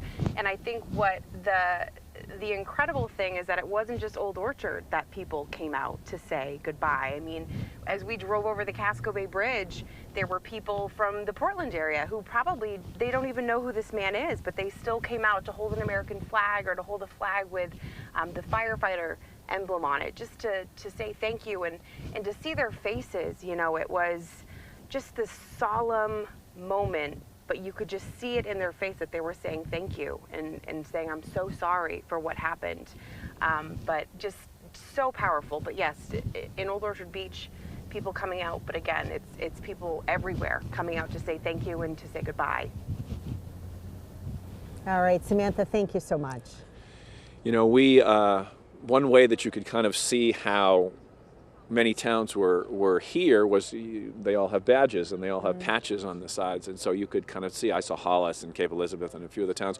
We were kind of stationed in one place, and we got Chris Costa here, and I'll just hand you my mic, Chris, because I know you were walking around. You got to see just how many communities were represented here. It really was staggering, Lee and Cindy, to see how many different communities, not just from Maine, but New Hampshire was very well represented, at least 29 towns. And another 20 plus from Massachusetts as well. And one of the things that was interesting was the organizers have told us that those are low estimates. They're probably more than that really here in attendance. They had said that it would take, they had about 25 minutes to take the 6,000 plus firefighters lined up here along Spring Street to get them into the Cross Insurance Arena for this funeral today. And there were so many that did not know Captain Barnes personally, even here in Maine. We talked to the fire chief from Wales, who said it's important to be here not just for our fellow firefighters, but also to show respect to his family, the immense loss that they've suffered, and in the very public and tragic way that it happened. But we did also speak with the assistant chief from Horry County, where Captain Barnes used to work in South Carolina for a period of time. And he said that the way that Captain Barnes passed away is the highest honor. And it's sort of a strange thought to reconcile that you could die in such a very sad way, a very tragic way, but that it is such an honor because you're doing it to save and protect one of your own fellow firefighters. That really was the sentiment from all the firefighters that we spoke with, either recording an interview or even just kind of in passing. And one thing that struck me when we spoke to some firefighters from Massachusetts, some from Worcester, some from Boston, who have been through these types of processions before with their own fellow firefighters who have passed away. They said it doesn't matter what type of death it is for a firefighter, whether it's something like cancer or perhaps a heart attack 24 hours after the fact, or a line of duty death like this, they're still equally as emotional and equally sad. And that's why it's so important for them to be here today and support the people in Maine and the firefighters in Maine, because firefighters from Maine have done that for them when they've been in those circumstances. Right. And you also talk about the incredible honor. But he's also being awarded posthumously the Medal of Valor today, which really is the highest honor in the fire department. I did read on one website through the Maine Fire Chiefs Association, it was an old standard of protocol for funerals like this. And I believe, if I'm remembering correctly, that any time, and actually Tim, you can correct me on this, if a firefighter dies in the line of duty, especially protecting somebody else, they're almost automatically awarded that Medal of Valor. Tim's nodding his head yes. And this is something that I think Bill Clinton had put into place back in 2000. Was he made this award recognized federally? So it is the highest honor you can receive probably as a firefighter. Yeah, and so impressive. We're seeing, inside the insurance arena now, Cross Insurance Arena, just that sea of officers. And just, and again, just a quick shout out. With that many firefighters here, you got to think about all of the firefighters who are covering the stations all over Maine, New Hampshire, Vermont, everywhere, who've come in so that those firefighters could be here to pay their respects, which is really impressive. And let's go inside the arena now and talk again to Bill Green, who has a vantage point, quite clear vantage point inside. Hey, Bill. Hey, Lee. We're feeling power in here, a quiet, very solemn, very respectful gathering of thousands of firefighters. And as Samantha said, I feel power. And I see it from these patches, as you mentioned. Men and women sitting side by side. Sometimes because of the order of things, they were sitting with perfect strangers, and yet they're bound together in a common desire to serve, duty, honor, community. Heading the contingent inside the arena, we're up to a couple of thousand of people already anyway, is Governor Mills, Commissioner Michael Sawchuk, who's Public Safety Commissioner now, and the Fire Marshal of the state of Maine, who is Joe Thomas. Joining me now is Rob Couture, who is the Public Information Officer for the South Portland Fire Department. He is a veteran firefighter of 25 years. Rob, this must be especially meaningful to you because you've answered these calls. Sure, yeah, it is. This is typically what they call the sea of blue coming in, or just that mass of blue uniforms. And it really does show what a brotherhood this is and how close these people are. We all do this job the same, whether we're full-time, part-time, volunteer. We put our boots on the same way. We go to calls the same way. We've heard stories, we in the civilian population, but I don't think we understand the true depths of what these people here have seen and their understanding of a brother or sister firefighter who might give their life in the line of duty. Sure, and it's sometimes overwhelming even for families to see when this comes together like this. But it's just a show of unity. It's a show of respect. It's a show of recognition for the sacrifice of what Captain Barnes did. And the human side of this are the pictures that we've been showing this morning to me. He seemed like a fun-loving guy in good shape, and his nephew liked to watch Scooby-Doo cartoons. Absolutely. I mean, these are people, although they're uniformed firefighters. They are, yeah. Everybody has a story behind this uniform, and a family behind this uniform, and friends and community behind this uniform. So this is one representation of us today, but there is obviously the much larger picture. Well, it's as if it's a Sunday morning, and it's as if we're sitting in church waiting for the service to begin. But it's so impressive to see tier upon tier of firefighters, stretching up into the upper sections of the arena, and everyone, most of them anyway, with their hands folded or just sitting quietly in silent contemplation of a man who gave the last full measure. Absolutely. And that's what today is about. Today is about recognition of that effort, celebration of his life, and obviously to share in the grieving with his friends, family, and the community. Thank you very much. That's Rob Couture, who is the Public Information Officer at South Portland Fire Department. Cindy and Lee, it's a very honorable, respectful, quiet, somber group of people here awaiting the casket of the beloved Captain Joel Barnes, and it'll be here as soon as everyone fills in. It's going to take a while. A lot of people are connected to this, and they're filing in now, and so we'll keep the pictures up, and if we can answer a question, we're happy to do so, and but for right now, we'll send it back to Lee and Cindy outside. All right, Bill, thank you very much. The ceremony, we have a list of what's going to happen during the service. Chief John DeRoss of the Saco Biddeford Fire Department is going to give the opening welcome, and then the opening prayer from Kevin Jakes, who's the chaplain for Biddeford Saco. I want to bring Chris Costa back in real quick. Yeah, simply because as he was able to move around, he made some really interesting observations, maybe some things that people didn't get a chance to see. So maybe you could talk about those a little bit, Chris. Sure. So as the procession came down Spring Street and as they were unloading Captain Barnes' casket and bringing him into the Cross Insurance Arena, there was a firefighter who was carrying Captain Barnes' helmet. I believe he was leading that procession of the pipe and drum corps. Another thing that you may have seen on Twitter is the state police vehicles that are down there have special red license plates that say Captain Barnes on them. This is something that we saw when Corporal Eugene Cole was shot and killed, and there was the funeral that all had the license plates with his badge number 1312. So this is a similar sort of way to pay tribute. Yeah, exactly. Yeah. And another way that these firefighters will pay tribute, and again, Tim, I want to make sure that I'm speaking about this correctly. When I read those protocols about how these funeral processions work, you'll notice the black bunting on the fire trucks, but it's also located at the fire department. And that black bunting at the fire department will stay up for 7 days after the funeral services. Stay on the trucks. And at least on the fire department. I'm not sure about the trucks. Yeah. Just for the service, it's on the fire trucks. And after that, just at the fire station to recognize the death of a firefighter. All right. Thank you, Tim. This is something that, I covered a similar procession about 2 years ago in the town of Mexico. It was a firefighter, I believe it was their chief, who had passed away from cancer, Gary Wenzel. And this was something that the entire town turned out for. Firefighters, first responders of all kinds were standing there paying tribute to him. And these are these types of events that really bring communities together. I mean, we even saw, if you right behind where you're standing, behind this row of firefighters, there were even civilians standing here with a big American flag.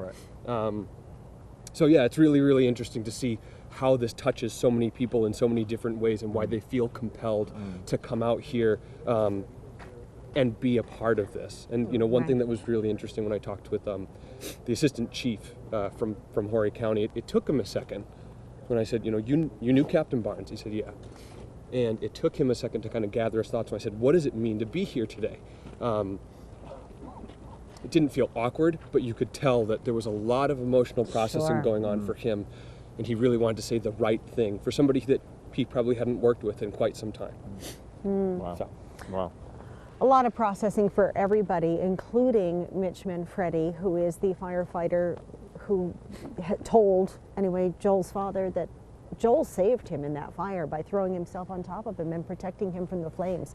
And Mitch is going to be part of the service today. We just want to give you a heads up on that. He'll be doing the firefighter's prayer. That's about midway through the service. It'll be Mitch Manfredi and Dylan Leary, and they are both Berwick firefighters. And we haven't really, no one has had a chance to really talk with them or see them. Right. So this will be the first opportunity for him to kind of, be out in front. And as you said, the processing is just going to be incredible. And as Tim was telling us, there's a lot of support for these guys, and going forward, they'll have people to talk to, right, Tim? This is not something that he's going to have to process by himself. No, definitely. Part of the support is for him going back to work, right? Getting back into it, and then we do follow-ups. We have one-on-one peer support set up for some of the guys down there to work with them, to help their departments, and to make a presence, to let them know we're still there.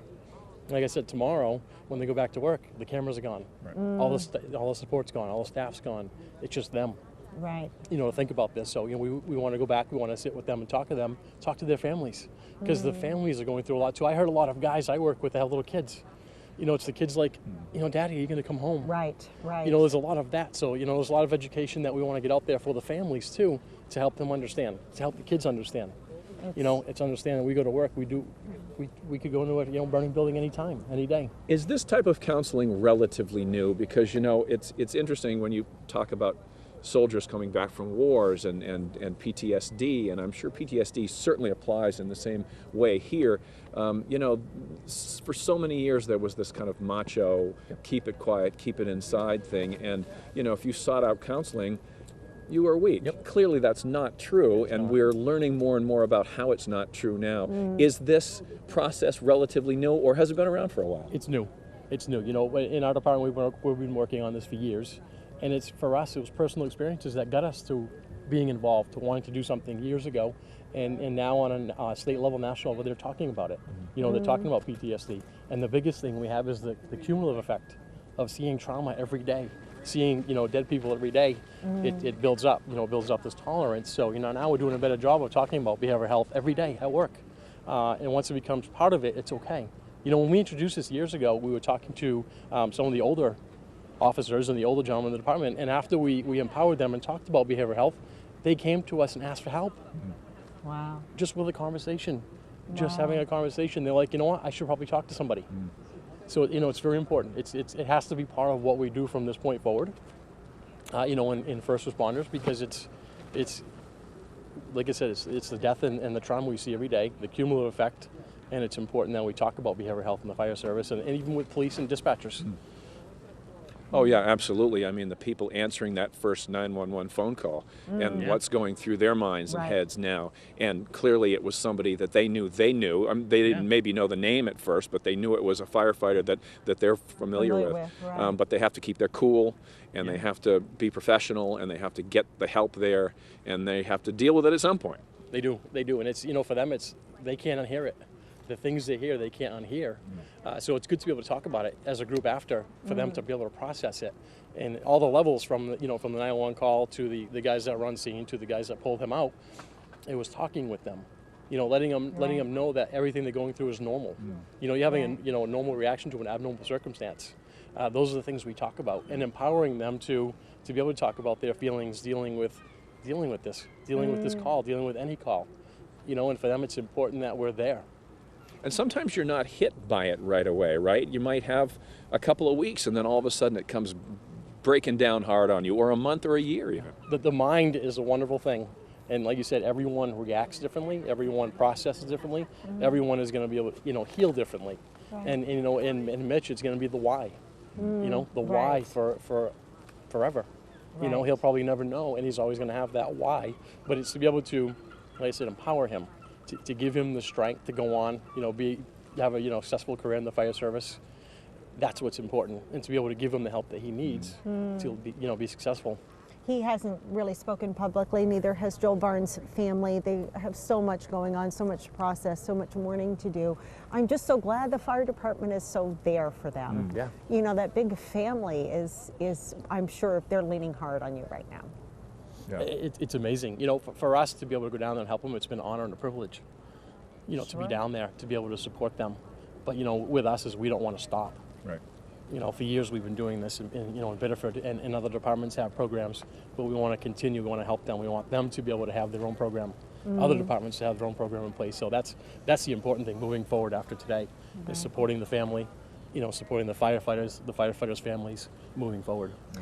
I thought it was very interesting, too, that the Cross Insurance Arena cut the cost of holding this here today, and that the Teamsters picked up the rest, and the union is really coming together. Not all firefighters are union firefighters, but they really are being very helpful. Sure. today. I mean, firefighters are brothers and sisters. Whether you're, Teamsters, whether you're International Associated Firefighters, whether you're volunteers. I mean, you see here, it was all mix of all of that here, and when you're here, it doesn't matter. It's people. It's people before programs. When you come down to it, being here for the funeral. All right. Well, I'm wondering if there's an opportunity to go back inside, talk to Bill Green. I don't know. We've kind of lost our signal out here, so we're not quite sure what's happening inside. Cindy and Lee, I am here, standing by, and hearing that we cannot talk to Bill. Right? We continue to see the procession of firefighters from the various communities filing into the arena. The floor is almost full. The side sections are getting full.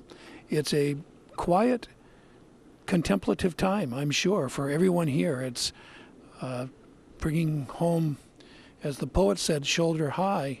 The townsmen of a stiller town are here and waiting, and we know, of course, we watch the procession on television. We know that Captain Barnes's coffin is here, and out of sight from us, a pipe and drum corps standing by.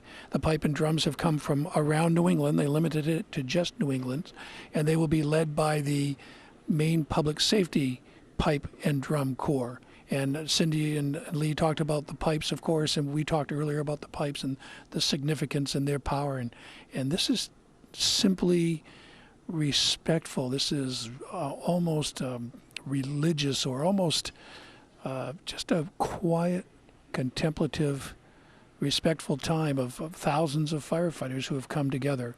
There is a color guard now about seeming to be more prepared. And a firefighter is marching forward now, and I think the ceremony is about to begin. So I will remain a respectful silence and send it back outside to Lee and Cindy. All right, Bill. Okay, Bill, thank you very much. I want to talk just a little bit more about the kind of person that Joel Barnes was. His firefighters, his fellow firefighters in Berwick, and again, he rejoined them in 2016. He moved back to Maine from South Carolina to be closer to his little niece and nephew in Dover, New Hampshire, his sister Kara, his mom and dad. Grew up in Old Orchard Beach, a graduate of Old Orchard Beach High School. They all talk universally about just what a laid back but great guy he was, and how much attention he gave to detail, and how he always went above and beyond to help people.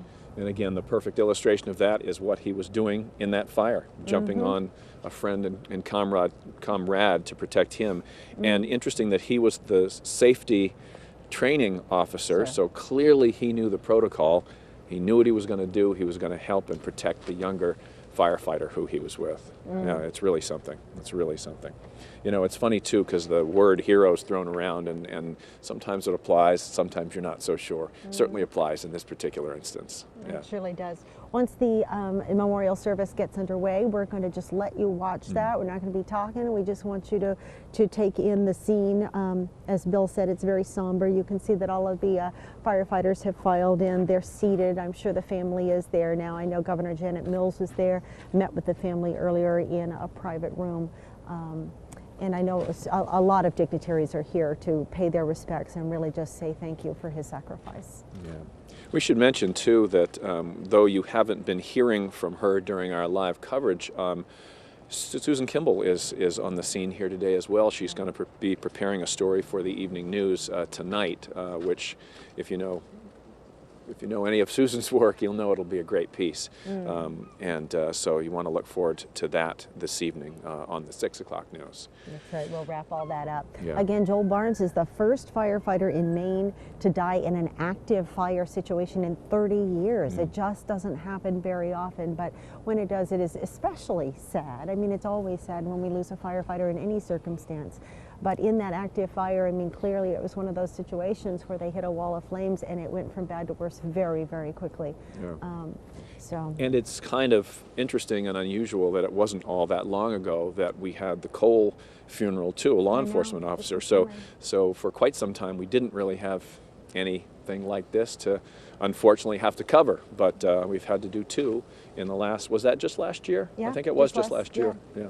It sure was, and that was a horrible story too. You can see everyone is standing up inside now, so we must be getting very close to starting the ceremony. The color guard, I believe, is about to work its way in, so why don't we just go back inside and just take it all in.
to enter the main arena for the memorial service. We want to give you an idea of what to expect today. Chief John DeRoss of the Saco Fire Department will welcome everyone, and then Kevin Jakes, the chaplain, will do the opening prayer. The community representative is Tom Wright. He's the select board chair in Berwick. There is a family speaker as well. That is Uncle Joel Barnes. And then the prayer will be Joe Chambers. He's the chaplain from the Berwick Fire Department. The music today will be from the Noble High School Choir. They're going to perform a couple of times. There's going to be some testimony from the people who knew him well, including Dennis Plant, who is chief of the Berwick Fire Department. Fire service representative is Chief Jeffrey Rowe. He's from the Kennebunk Fire Department. The Medal of Valor presentation, we've been talking about that quite a bit this morning, and that will be presented from the Teamsters 340. And then the Shadow Box flag presentation to the family, of course, that is going to be handled by the Assistant Chief Bruce Plant and Dennis Plant, the Chief of the department as well. And then we've mentioned this several times. Following that will be the firefighters' prayer, and 2 Berwick firefighters will be delivering that. Mitch Manfredi is one of them. He is the 21-year-old firefighter who was saved by the actions of Joel Barnes in that fire a week ago Friday. Along with him will be Dylan Leary. Now we know that there were 5 firefighters who went into that building, and then there will be the alarm, which always is a very emotional part of the ceremony. We're going to just listen in now. Here comes the color guard, followed by the casket.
You may be seated.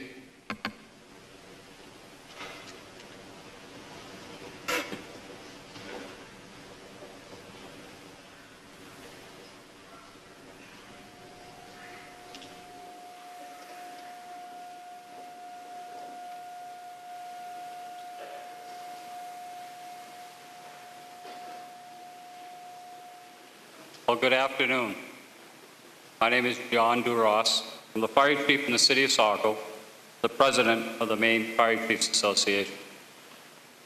On behalf of the town of Berwick Fire Department, I would like to welcome you here today to the memorial service for Berwick Fire Captain Joel Barnes.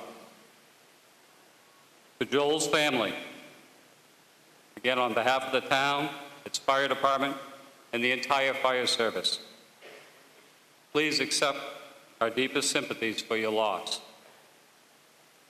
We know that not only was Joel a great and heroic firefighter, he was a loving son, a wonderful brother, uncle, nephew, and great friend to many. We will keep you in our thoughts and prayers today and into the future, as we are the fire service and we vow to never forget. I also have a message from Dan Eggleston, President of the International Association of Fire Chiefs, that I would like to share with you at this time. Chief Eggleston writes, "The International Association of Fire Chiefs is sad to learn of the March 1st line of duty death of Captain Joel Barnes, the Berwick Fire Department. On behalf of the 12,000 members, leadership, and staff of the IAFC, I offer my most sincere condolences and prayers to the family and friends of Captain Barnes and the Berwick Fire Department.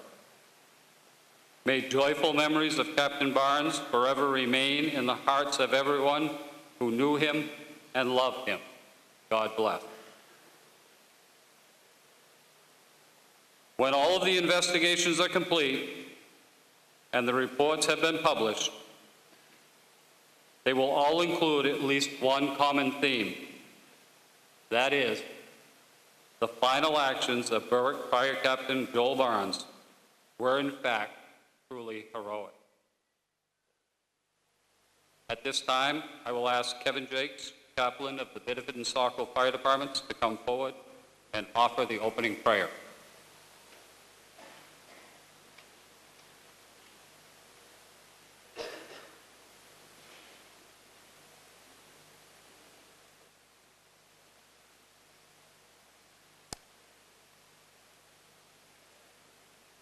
Before I begin, I would like to extend my deepest sympathies to Captain Barnes' family. Be assured of my continued prayers. We thank you for allowing us to grieve and to mourn with you. We as a community share with you the difficult moments and sadness of this past week and today. In time, we will remember and embrace the beauty that Joe had in his life and all that he shared with everyone consequentially. Know that we all, everyone here in this space, and many around the country, are supporting you and carrying a piece of that grief that you now hold within your hearts. Please know that you will never be left alone. And now I ask all of you to please rise to the opening prayer.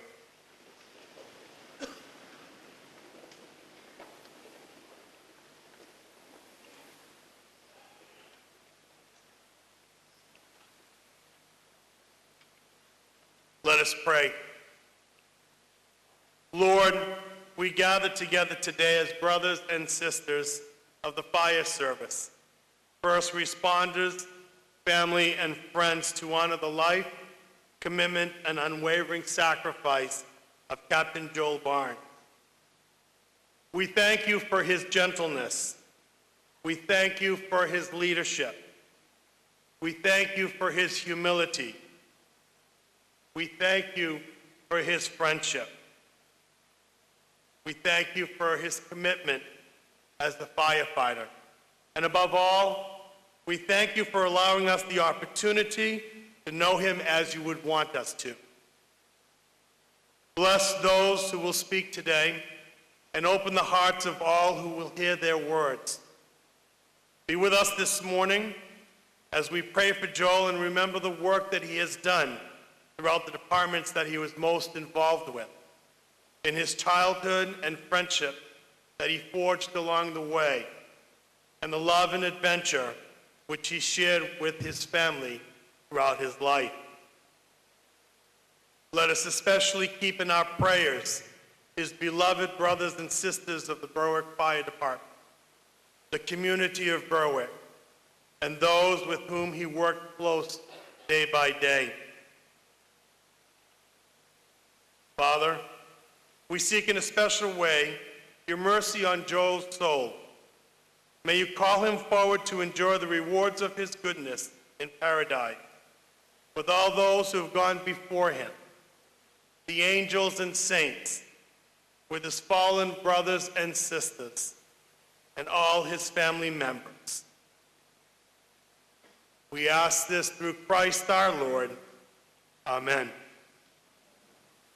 Please be seated.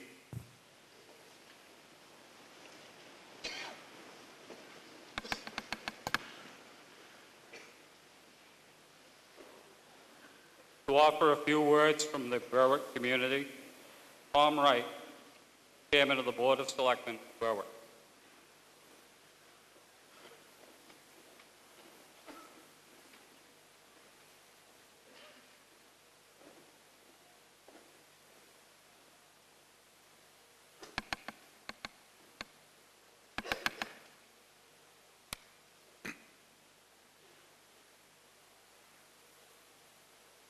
I want to apologize ahead of time. Good chance I'm going to break down and cry. Please bear. We are here to honor a hero, Captain Joel Barnes. To Joel's family, we offer our condolences. No words can describe what we feel for your loss. Berwick is forever in your debt, and we will never forget Joel. I want to thank everyone here today and the many more that could not be here.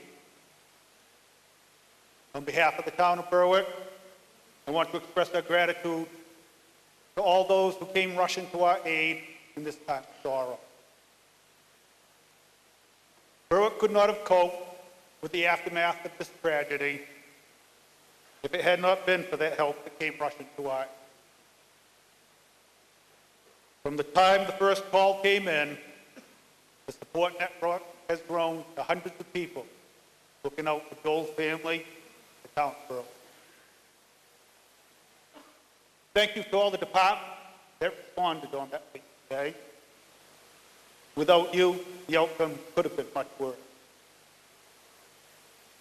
Berwick wants to thank all the departments that are providing coverage for us, keeping our residents safe, and giving our men and women the time they need. For that, we will be forever in your debt.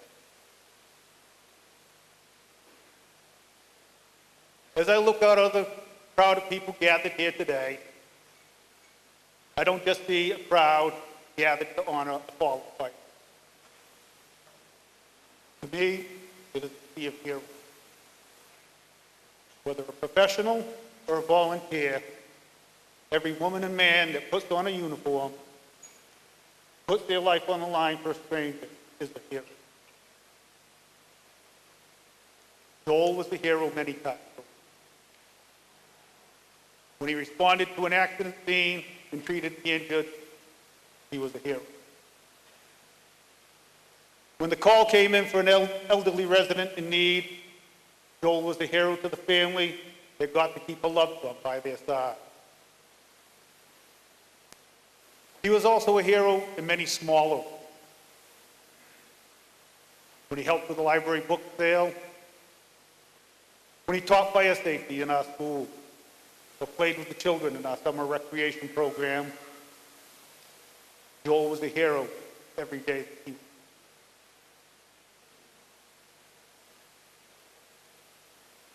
Some heroes are asked to give the ultimate sacrifice, and Captain Barnes is one of them. The death of Captain Barnes has torn a hole in the fabric of our community. They say a tragedy can bring a community together, and it has in Berwick.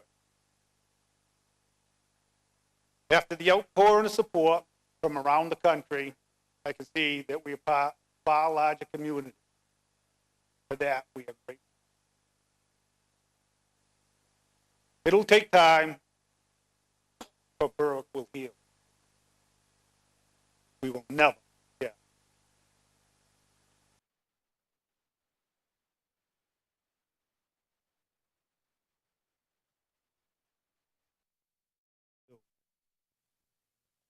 Go by.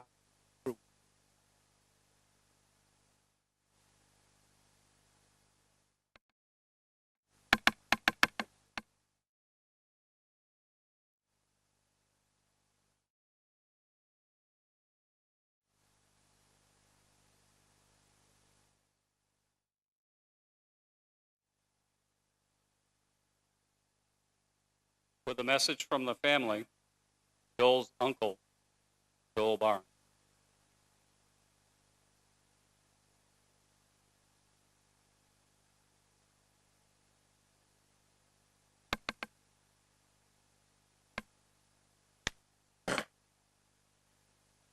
Morning. My name is Joel Barnes. Isn't supposed to happen. I'm a tough guy. I'm the uncle of Captain Joel Barnes. I've been in law enforcement for over 40 years, so I've attended, I couldn't tell you how many funerals and services for firefighters, police officers, public safety people. And as I stand here and look over this sea of people, what kind of got me. All these first responders, I'm just absolutely amazed what I'm saying, amazed. And when I also look at you, it reminds me of that, the friendly, but spirited rivalry between law enforcement and fire people. You know, where the cops, the firemen think the cops sit around all day long drinking coffee and eating donuts. And we think all you fire guys do is sit around a firehouse watching Jerry Springer in The View. So, and we know nobody likes Jerry Springer. But I was going to put in a little joke here, but I was a little bit blue, so I decided with the mixed company I'll let it pass. You know. First off, on behalf of my brother Mike, Joel's father, Margaret, Joel's mother, and Kara, Joel's sister, and our families, we want to thank you all so much for coming here today. This show of support. Love is incredible. As I said earlier, I've been in law enforcement for all my adult life.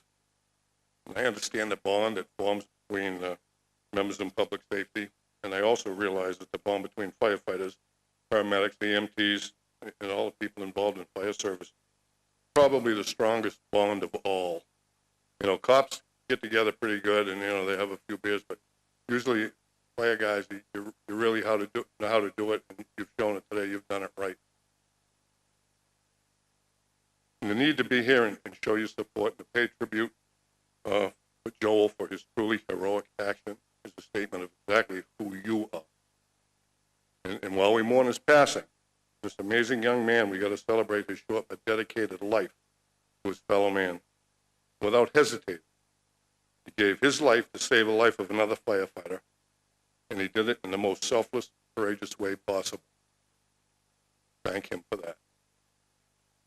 I know we all say this is what we do, but the fact is we really don't know how we'll react until the time comes and we entrusted little or no time to prepare. Hopefully, none of you folks will ever have to deal with it. People not involved in the business of public safety like firefighters, they don't understand this mindset. It's not what you do for a living, it's who you are. He loved his profession, he lived to help protect the rest of us, and he knew the risk of the job like the rest of us did, would do. And he probably didn't think would ever happen to him, because this is something that happens to other people. And it was been said by Joel's parents that even as a little kid, Joel wanted to be a firefighter or an EMT or something in public service along those lines. When he was only about 2.5 or 3, there was an elderly lady who lived next door, and she gave him one of those little plastic fire hats everybody would get when they were kids in school. And every time he'd hear a siren in the distance, he'd grab that hat, he'd stick it on his head, and he'd run down to the end of the driveway and wait to see if a fire truck or an ambulance was going by. In hopes of seeing that fire truck. One day, my wife told me not to call her a little old lady. The elderly woman who lived next door commented to Margaret that she felt safer knowing that Joel was on the job. She only knew. So when he was about 4 or 5, he came running into the house yelling to his mother. He said, "There's been a terrible accident." And Margaret hurried outside expecting the worst, and she discovered Joel's bicycle tipped over. And on its side, next to that, was laying his wagon, and then on the ground right next to the wagon was Mickey Mouse. And also when he was about 5 or 6, he'd run around like kids do, playing like a siren, making a siren sound. He got very good at it. In fact, he got so good that one day he was outside imitating the sound of a siren when a neighbor who lived next door came outside to see what was going on. Apparently he was a call firefighter for Old Orchard Beach at the time, and he wondered why his pager hadn't gone off. So, but when he got to be around 10 years old or so, that's when he managed to get hold of some books on paramedicine. And to this day, his family father can't tell me how he got those books or where he got those books. But he got them anyhow. And he'd read them all the time, and he was just obsessed with that stuff, to the point that the school called, and because he wasn't doing any of his schoolwork and he wasn't doing any of his homework any longer or any of that stuff, so finally they had to have a little chat with him about the importance of finishing school and graduating. Otherwise, you'll never be able to achieve this dream of being a firefighter or a paramedic. And he got the message. He buckled down, and from that point on, he became a really very good student, made the honor roll from time to time, kept his head up. And while he was in high school, he managed to obtain certification to be a EMT basic level. So he wanted to be what he wanted to be. He went on to SMCC, studied paramedicine. He took several courses in fire science, and he graduated with a degree in paramedicine. From then on, he worked both full-time and part-time as a firefighter and paramedic for several communities in Maine. And like his father, he always worked 2 or 3 or 4 jobs at a time. His father's the same way. They must be in the blood or something.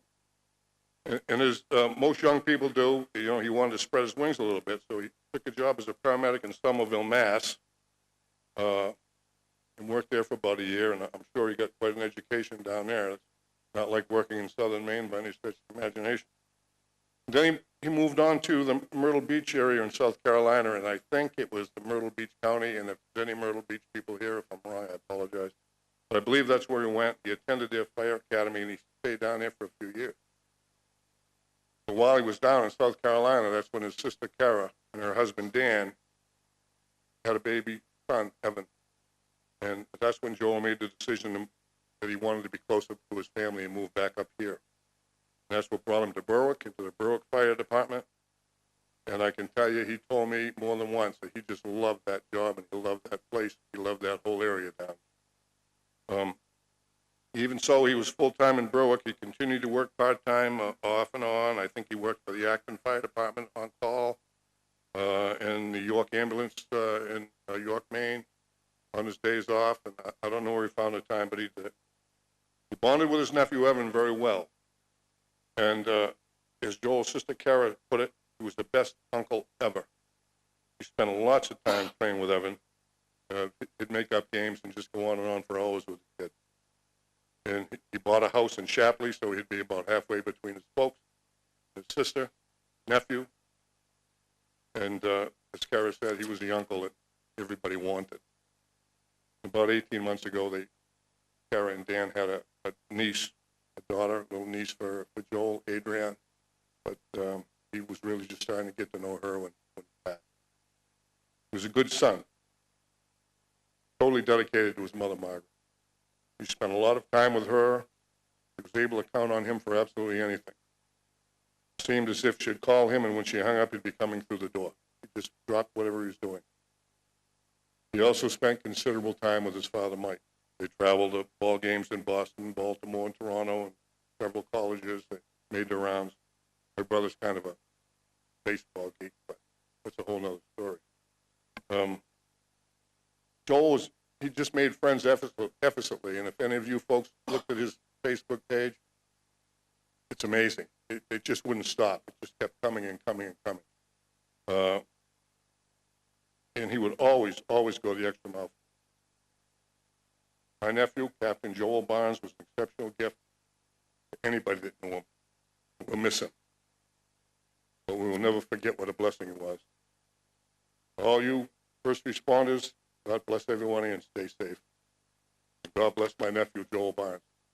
I'd like to ask one more thing. Before I sit down, if an appreciation for a job well done, could we give him a round of applause, please? Thank you.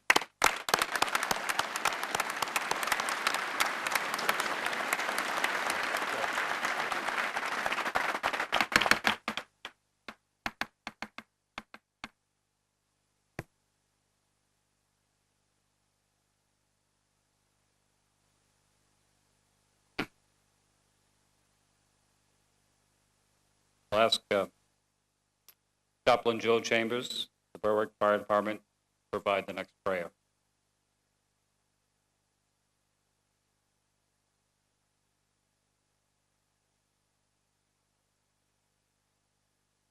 Our gracious Heavenly Father, we come here with heavy hearts today, but things just don't happen. Throughout this last week, we have seen your hand in so many things. And we are so grateful and thankful for what Joel did, what he was, who he was, and how he conducted himself. And as we go through the rest of this service, I ask that everything be first and foremost glorifying to you, and then showing honor to Captain Barnes. In Jesus' name we pray. Amen.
Chief of the Berwick Fire Department, Dennis Plant.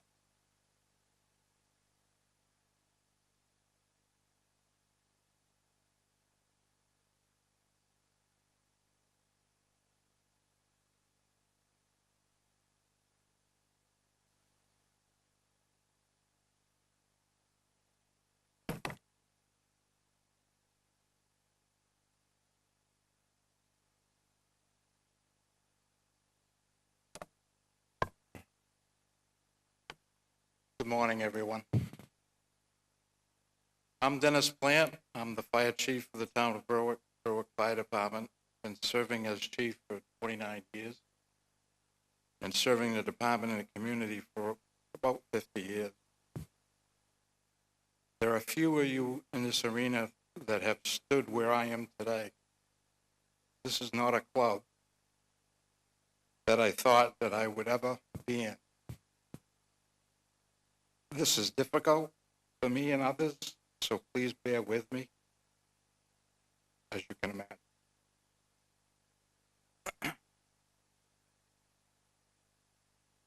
I hired Joel in 2016 as a firefighter paramedic.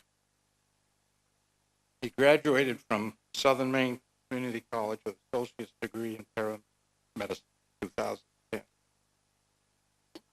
Joel was very active in the emergency services, being involved with many departments, like his uncle indicated, Old Orchard Beach Fire and Rescue, Ray County Fire and Rescue in South Carolina, York Ambulance Service in York, Maine, and Acton Fire and Rescue in Acton, Maine, just for a few. As with any small fire department trying to grow, I knew that we needed to expand our fireground leadership and management team. I saw qualities in Joe. So in 2017, I promoted Joe to the captain. I believe that Joe had the skills and knowledge and abilities to be an effective fire officer for the Berwick Fire Department. Throughout his time with the Berwick Fire Department, Joel attended many fire and EMS classes. He received his fire instructor certification and was recently working on his certification for company officer, which he would have had shortly. Joel was assigned to the department as a training officer and emergency medical coordinator, overseeing both programs, and he did an excellent job with both. Joel loved the fire service and loved working in a fire prevention area with the school children, and was very respected by the staff and the residents of Berwick. I was recently informed that some of Joel's family, sister, Terry, Dan, and with their 2 children, would often come to the fire station and eat pizza pretty frequently. After dinner, Joe would always take the children downstairs to the apparatus floor and do a show and tell, where Evan and would climb all over the trucks. That was Joel. And I would just like to say to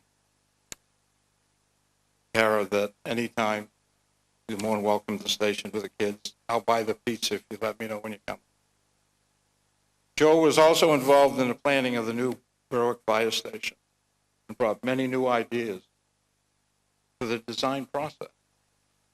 One of his great ideas was to have a separate wash bay with an undercarriage washer and a spot-free rinse feature. For whatever reason, Joel had issues with rain spots staying on the windshield and on the vehicle. Not sure why, but that was his thing. So as we go forward with the process of the new station, we'll be looking. I'd also like to take the opportunity to say thank you, all that have assisted me and the Berwick Fire Department through this journey. To all the firefighters, EMS personnel, law enforcement that traveled near and afar, thank you. To all my department staff who have group and held together through all this with the help and support of hundreds of people, for the town of Berwick officials and the residents. Thank you for your support, and I truly appreciate it, and so does the department.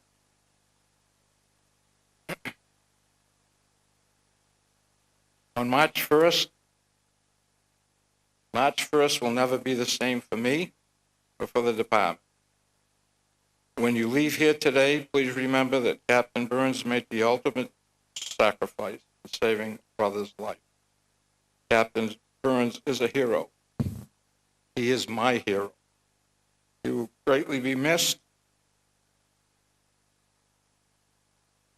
by all of the fire service brothers and sisters, and may he rest in peace. Thank you.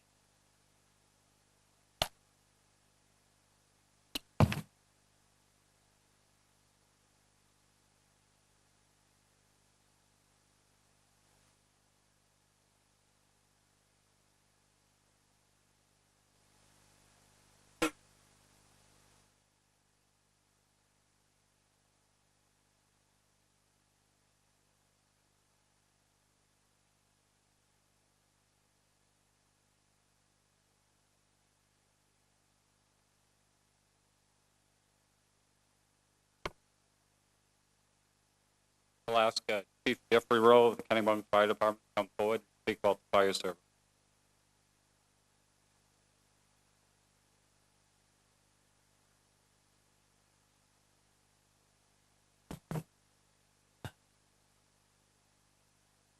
Fire service is a unique profession and one that requires selflessness, dedication, and trust.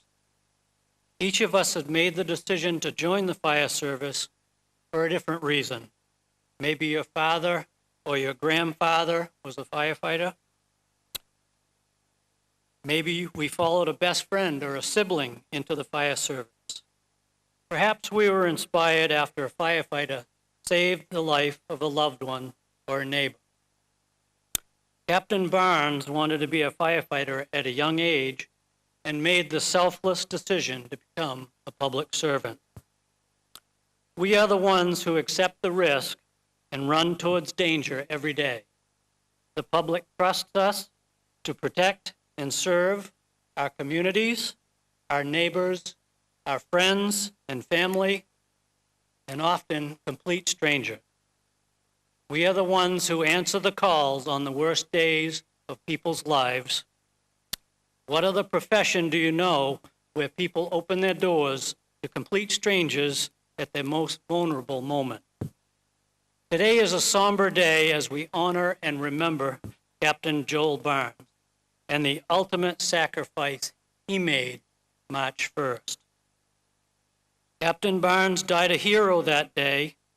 He made it possible for others to live. Nothing will make the grief and insurmountable loss we face in the firefighting community easier. Facing the harsh reality that at the end of the day, we did not all go home. Yet firefighters never truly die. They burn forever in the hearts of those they save and those they touch. As I reflected upon what I wanted to say today, I thought about how any one of us could have been Captain Barnes at the top of those stairs. Many of us here today have answered the call and headed into the flame because it is what our job asks of us. Considering all that has been shared about Captain Barnes' life recently, perhaps many of us have realized we have more in common than we thought. Captain Barnes paid the ultimate sacrifice by doing what we all hoped we could do if we found ourselves in a similar situation. We have asked ourselves, if that was me, could I have done that? I'd like to think that any one of us in the fire service would, but I hope and pray that we never have to find out. Captain Barnes left behind large shoes to fill, and those that had the honor to serve beside him had the immense privilege to work with an easygoing man who was deeply involved in his department, his community, and his family. Those of us in the fire service know that for our teams to function optimally, each member must inherently trust everyone in their crew. Firefighters rely on each other in every way. You must be able to trust your fellow firefighter. Trust them to know their jobs, trust them to have your back, trust them with your safety, and even trust them with your life. Captain Barnes had that trust. And while we are grieving his loss, we are fortunate to have wonderful memories of a great man and a public servant that he was. Dedication, passion, heart, desire, competence, work ethic, regardless of what you call it, it is essential that firefighters are hardworking, hard-training people who take pride in their work and want the best at what they do. Firefighters should never settle for mediocrity within themselves. Captain Barnes was an excellent example of how we all strive to conduct ourselves. FDNY Chief Edward Crocker once said, "When a man becomes a fireman, his greatest act of bravery has been accomplished. What he does after that is all in the line of work." One of Captain Barnes's fellow firefighters shared a story of his dedication and willingness to help others during a medical call he responded to. One snowy winter in Maine. When he finished with patient care, he stayed and shoveled the walkway and the driveway. Many of us here today have found ourselves in similar situations, striving to go above and beyond. Impressions of the fire service last long beyond when we have finished our duties at hand. For firefighters, EMTs, paramedics, the way we look, speak, conduct ourselves in public, both on and off duty, reflect not only on ourselves, but on our departments and our profession. Looking out into the sea of blue assembled here today, it reminds me what a true brotherhood the fire service is. A line of duty death is never something we plan for or anticipate, but one we always are prepared for to honor at a moment's notice. All of you here today, put other things on hold, and many of you traveled at great lengths to pay this tribute to Captain Barnes. Some people will be surprised by the number of us who took time on a Sunday to show up when there was never a question in our mind. It is simply what we do in times like these. We are here because we respect the sacrifice Captain Barnes made. For the younger firefighters here today, think about Captain Barnes and hope that you can be like him in your career in the fire service. For those of us older firefighters, we appreciate having officers like Captain Barnes responding with us. I believe that we all have something to learn from Captain Barnes' legacy, whether we had the privilege to know him or whether we simply have heard stories about the way he worked and lived his life. As you reflect on the life of Captain Joel Barnes of the Berwick Fire Department, remember him as a firefighter, a paramedic, and a true hero. I offer my deepest sympathies to the Barnes family, to everyone that worked with him, and everyone who had the opportunity to know him. I pray for your peace and comfort in these difficult times. A colleague shared a poem with me that I would like to share with all of you. The title is In Honor. Brother, when you weep for me, remember that it was meant to be. Lay me down, and when you leave, remember I will be at your sleeve. In every dark and choking hall, I'll be there as you slowly crawl. On every roof in driving snow, I'll hold your coat and you will know. In cellars hot with searing heat, at windows where a grate you'll meet, in closets where young children hide, you know I'll be there by your side. The house from which I now respond is overstaffed with heroes gone. Men who answered one last bell, did their job, and did it well.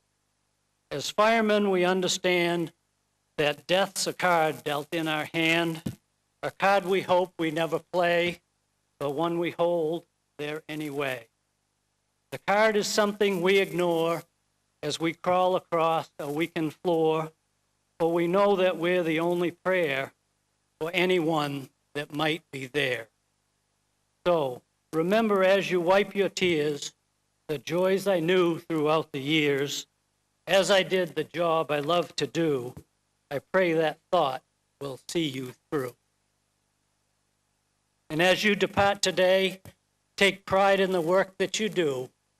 Take care of one another, and when the bell rings, respond as Captain Joel Barnes would have. Thank you.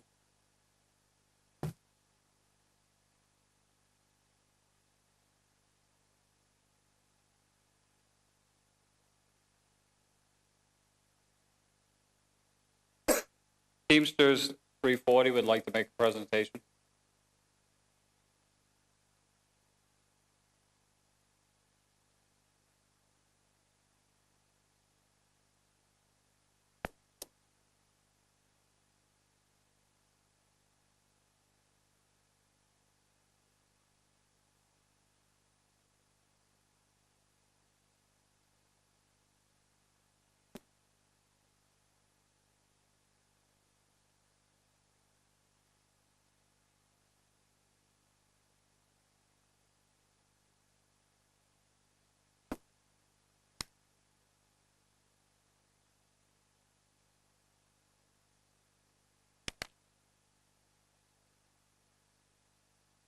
Good morning.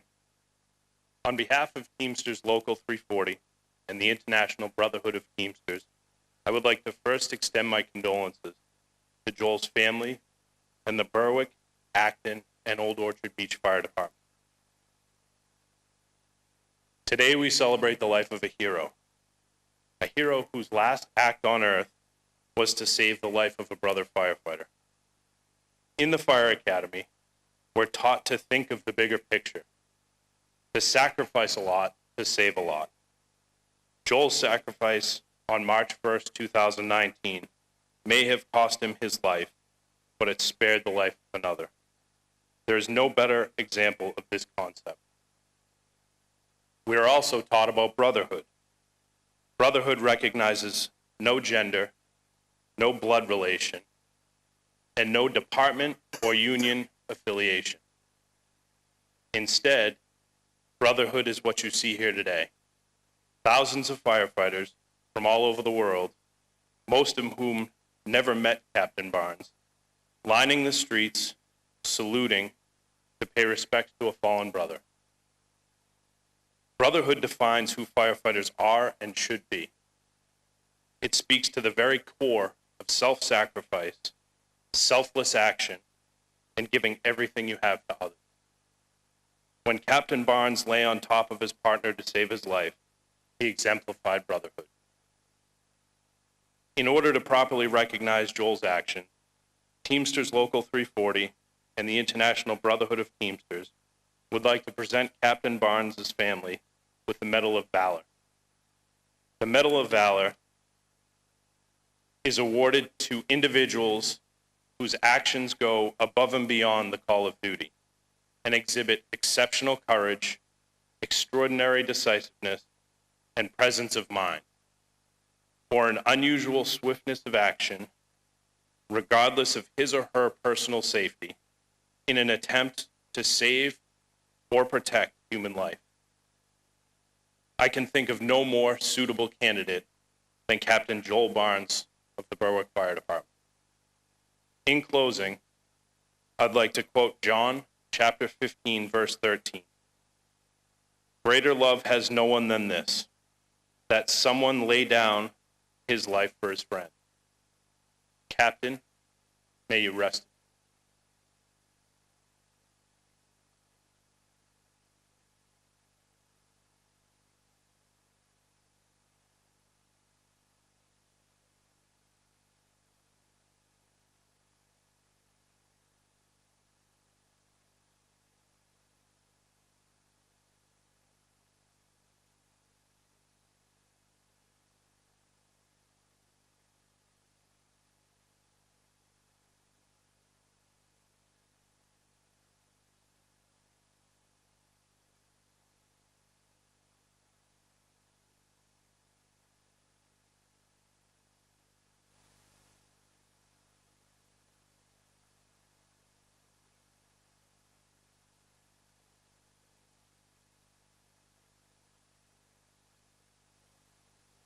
I'd like to invite Assistant Chief Bruce Plant and the Fire Chief Dennis Plant back up for another presentation.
For the reading of the firefighter's prayer, Berwick firefighters Mitch Manfredi and Dylan Leary.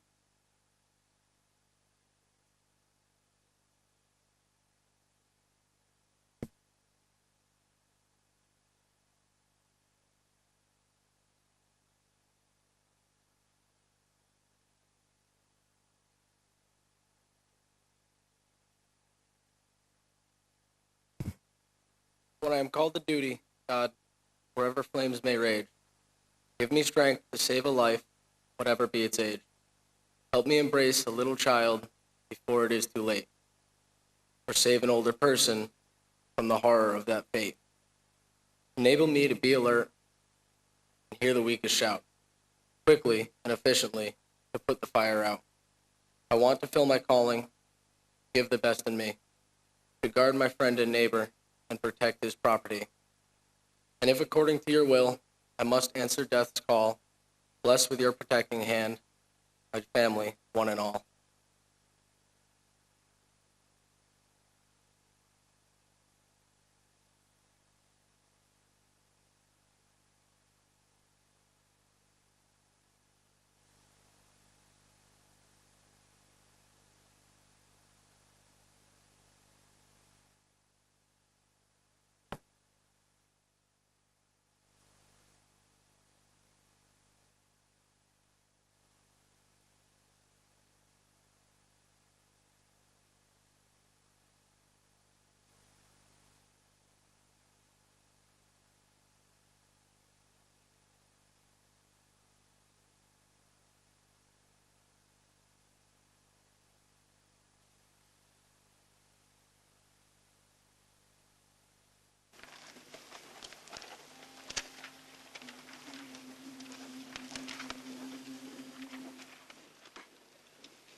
sounding of the last alarm, firefighter Brian Roy, Berwick, Captain Travis Duaran, Berwick Fire.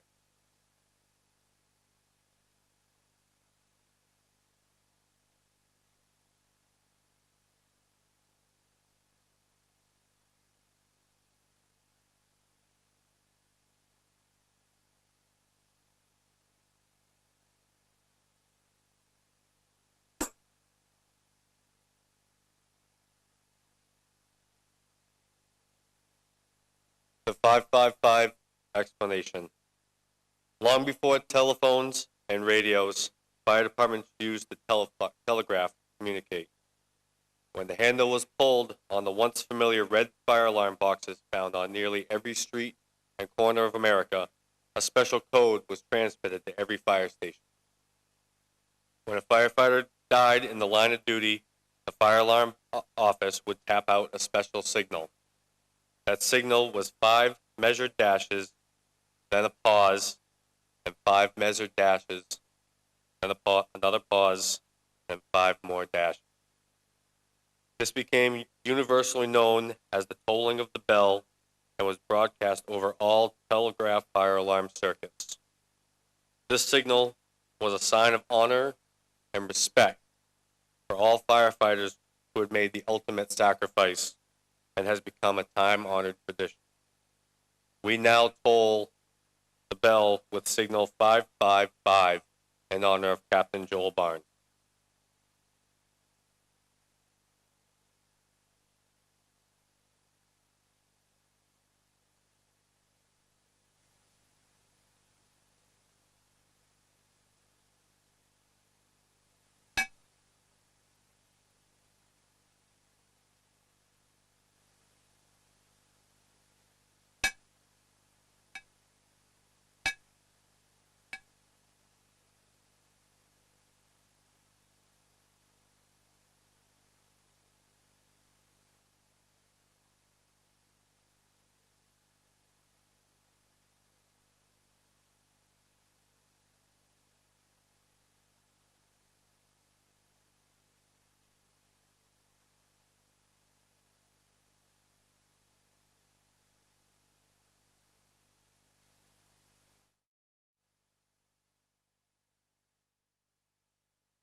Dispatch to Berwick, Officer 4.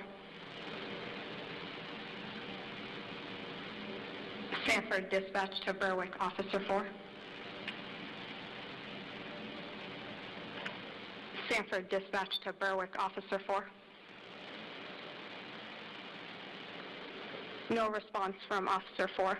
Captain Joel Barnes, Berwick Fire Department, answered his last alarm on Friday, March 1st, 2019, in the line of duty. We thank you for your dedicated service, leadership, and friendship. Rest easy. We have it from here. Sanford, dispatch clear.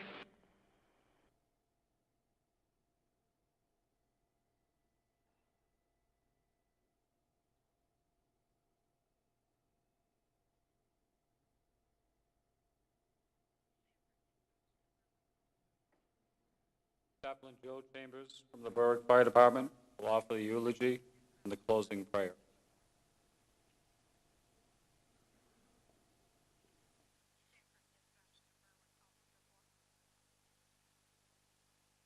Could have gone before that.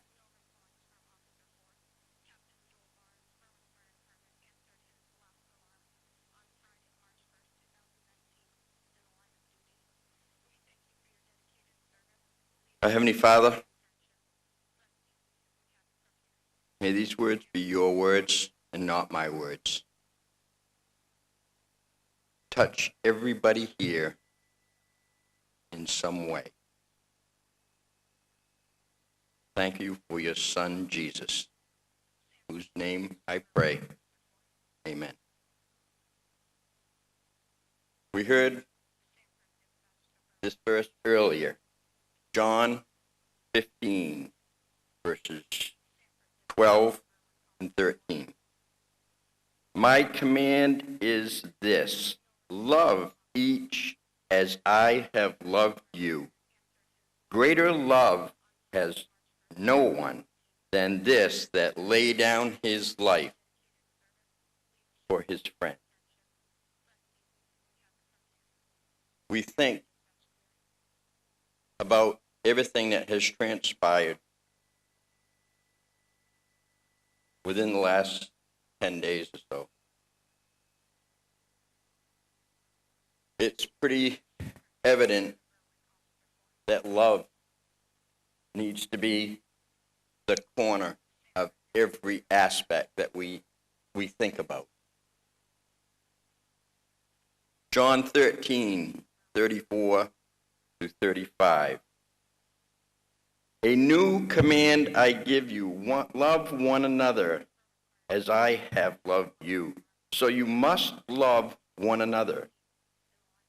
By this, all men will know that you are my disciples if you love one another.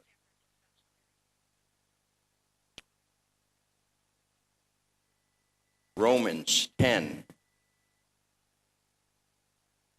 12, verse 10. Be devoted to one another in brotherly love. Honor one another above yourself. So, if we try to measure love, how do we do that?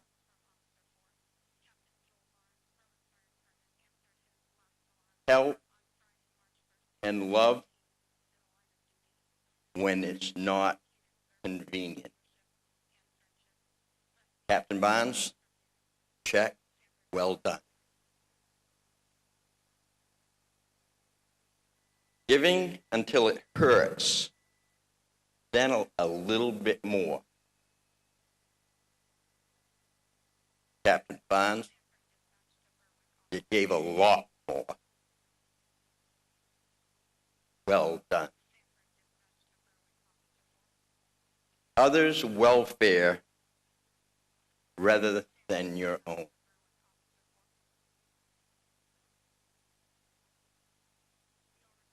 Better than well done, Captain Barnes. We think about one scripture that just sticks out so much, and it has the word love in it. For God so loved the world that he gave his one and only Son, and whosoever believeth in him shall not perish, but have eternal life. I read scripture here that says, they will know you are my disciple by your love.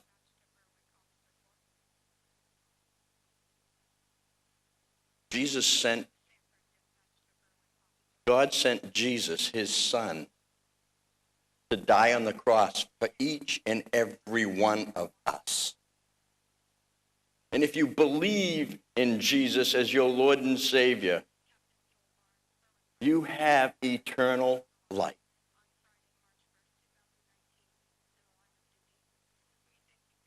Joel was a very personal guy,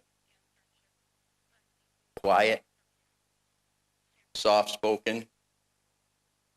I heard a little something about all of a sudden he would just appear places. Like he just softly got there.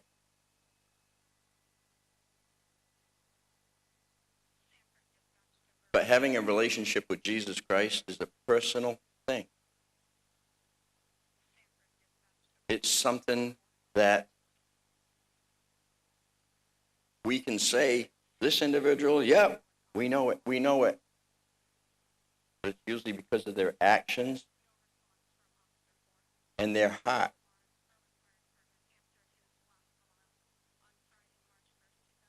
He proved it every day. Being the best uncle there could be, being a great brother, being a good son, being a fellow brother in the uniform. Heard many times, actions speak louder than words.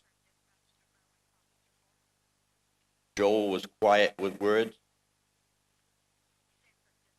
but his actions blow the roof off.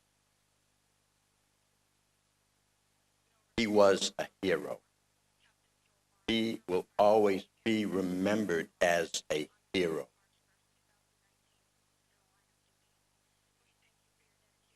John 14, 1-4 says, do not let your hearts be troubled. Trust in God. Trust also in me. In my Father's house are many rooms. If it were not so, I would have told you. I am going there to prepare a place for you. And if I go prepare a place for you, I will come back and take you to be with me, that you also may be where I am. For know the way to the place where I am going. There's a sign over the door in front of the equipment bay. It says, everybody comes home.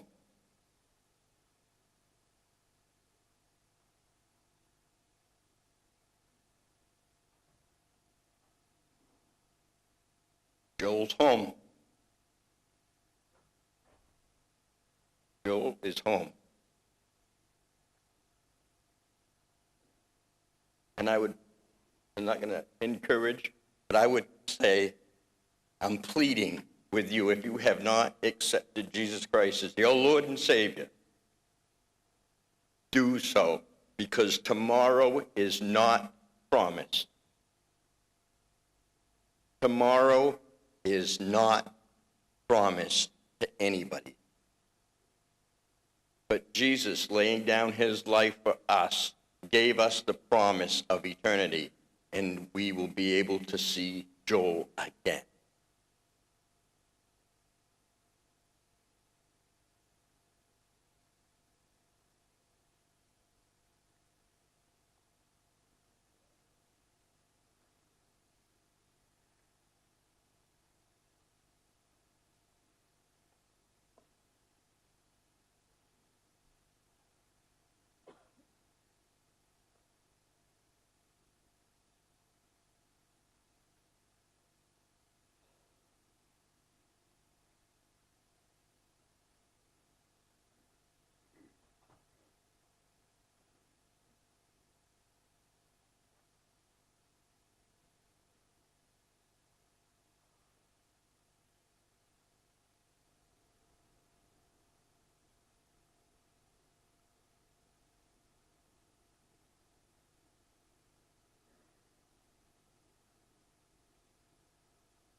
I would share with you one more verse, Joel 2:12. Even now, declares the Lord, return to me with all your heart, with fasting and weeping and mourning. And if you didn't catch it, that was Joel, the book of Joel, 2:12.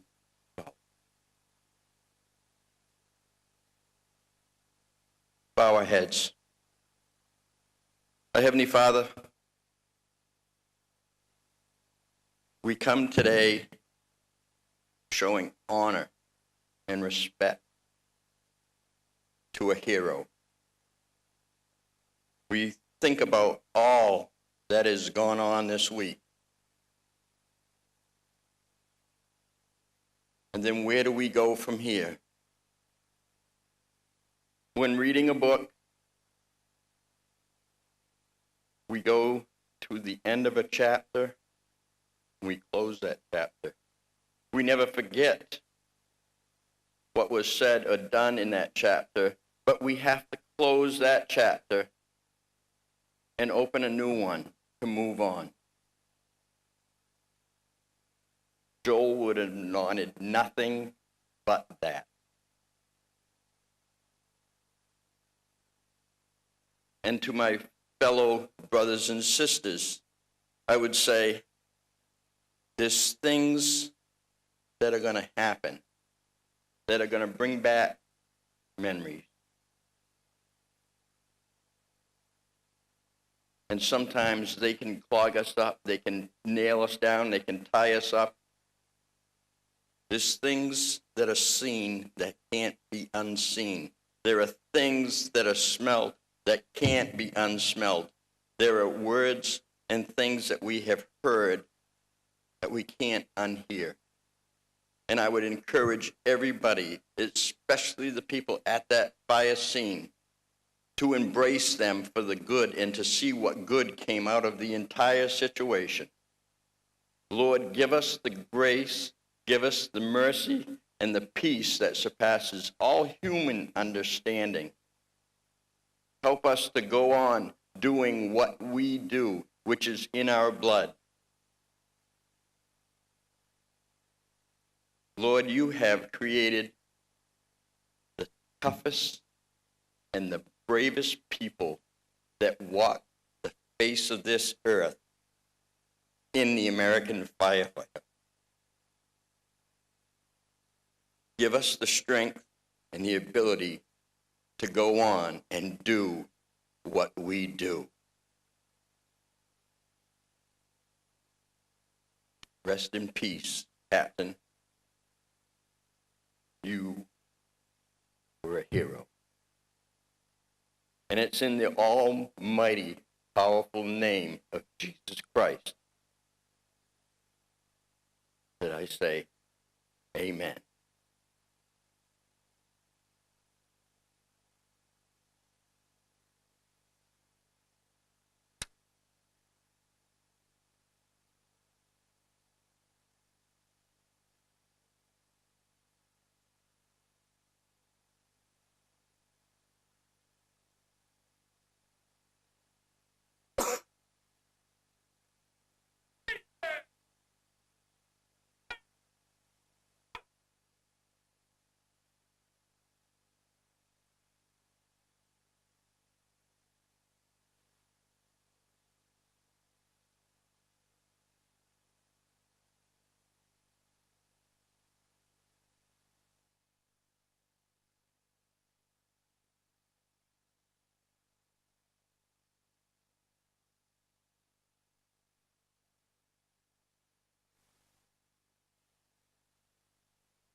Cindy Williams, Lee Nelson back with you live now. That concludes the public portion of the memorial service for Captain Joel Barnes of the Berwick Fire Department.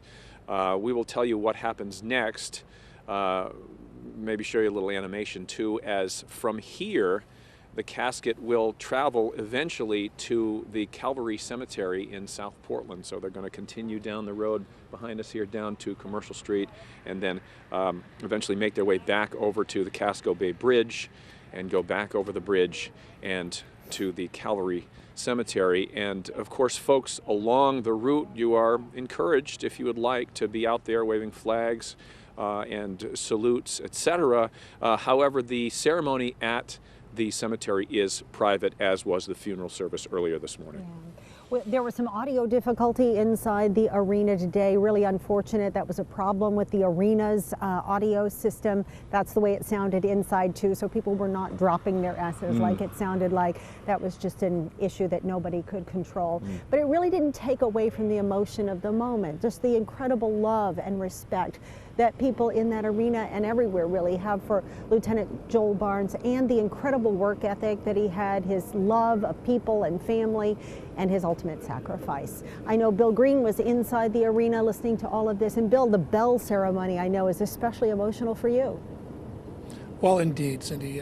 My brother was a firefighter, and my family has been through this kind of ceremony, although he died of natural causes. But these ceremonies put on by firefighters are ceremonies of somber pageantry. Earnest, heartfelt, and sincere. At least 3,000 firefighters gathered to honor Captain Joel Barnes. The service culminated with a prayer and benediction. However, the pinnacle was, of course, the last call. After 5 bells were rung 3 times, a dispatcher from Berwick radioed for Captain Barnes 3 times. She then acknowledges that he cannot answer, that his work is done, and that his brother and sister firefighters will carry on from there. It was a very moving ceremony, which reinforces perhaps what the attendees know better than we civilians who are watching, and that is that they stand on guard for alarms, of which any one can be their last. And on that note, Cindy and Lee, I'll send it back outside to you. Okay, Bill. Yes, indeed, it was a very emotional event, and it's interesting. I thought it was kind of crystallized to one point by Chief Rowe from the Kennebunk Fire Department, who said every single one of us wonders if we would have acted in the same way, in the same moment, if we were put in the same situation in there in the fire. The hope is that yes, we would, because it sounds like he did everything exactly right and saved his fellow firefighter. It's a question that I'm sure they're going to be asking themselves for quite some time, and hoping that, yeah, they would have done the exact same thing. Just a beautiful service. It does continue a little bit. You can see that as people file out, they've got the cars ready to go. The casket will be loaded back onto the fire truck, and again taken to the Calvary Cemetery for a private service for the family. But again, if you'd like to line up, you are more than welcome to. It truly has been an honor for us to be here for Captain Barnes, Absolutely. for his family, for his fellow firefighters. We thank you all so much for joining our coverage. We are going to leave you now on air, but we will continue our coverage on our Facebook page and on newscentermaine.com. So we return you now. Yes, to your regularly scheduled programming. Thank you so much for being part of this with us here today.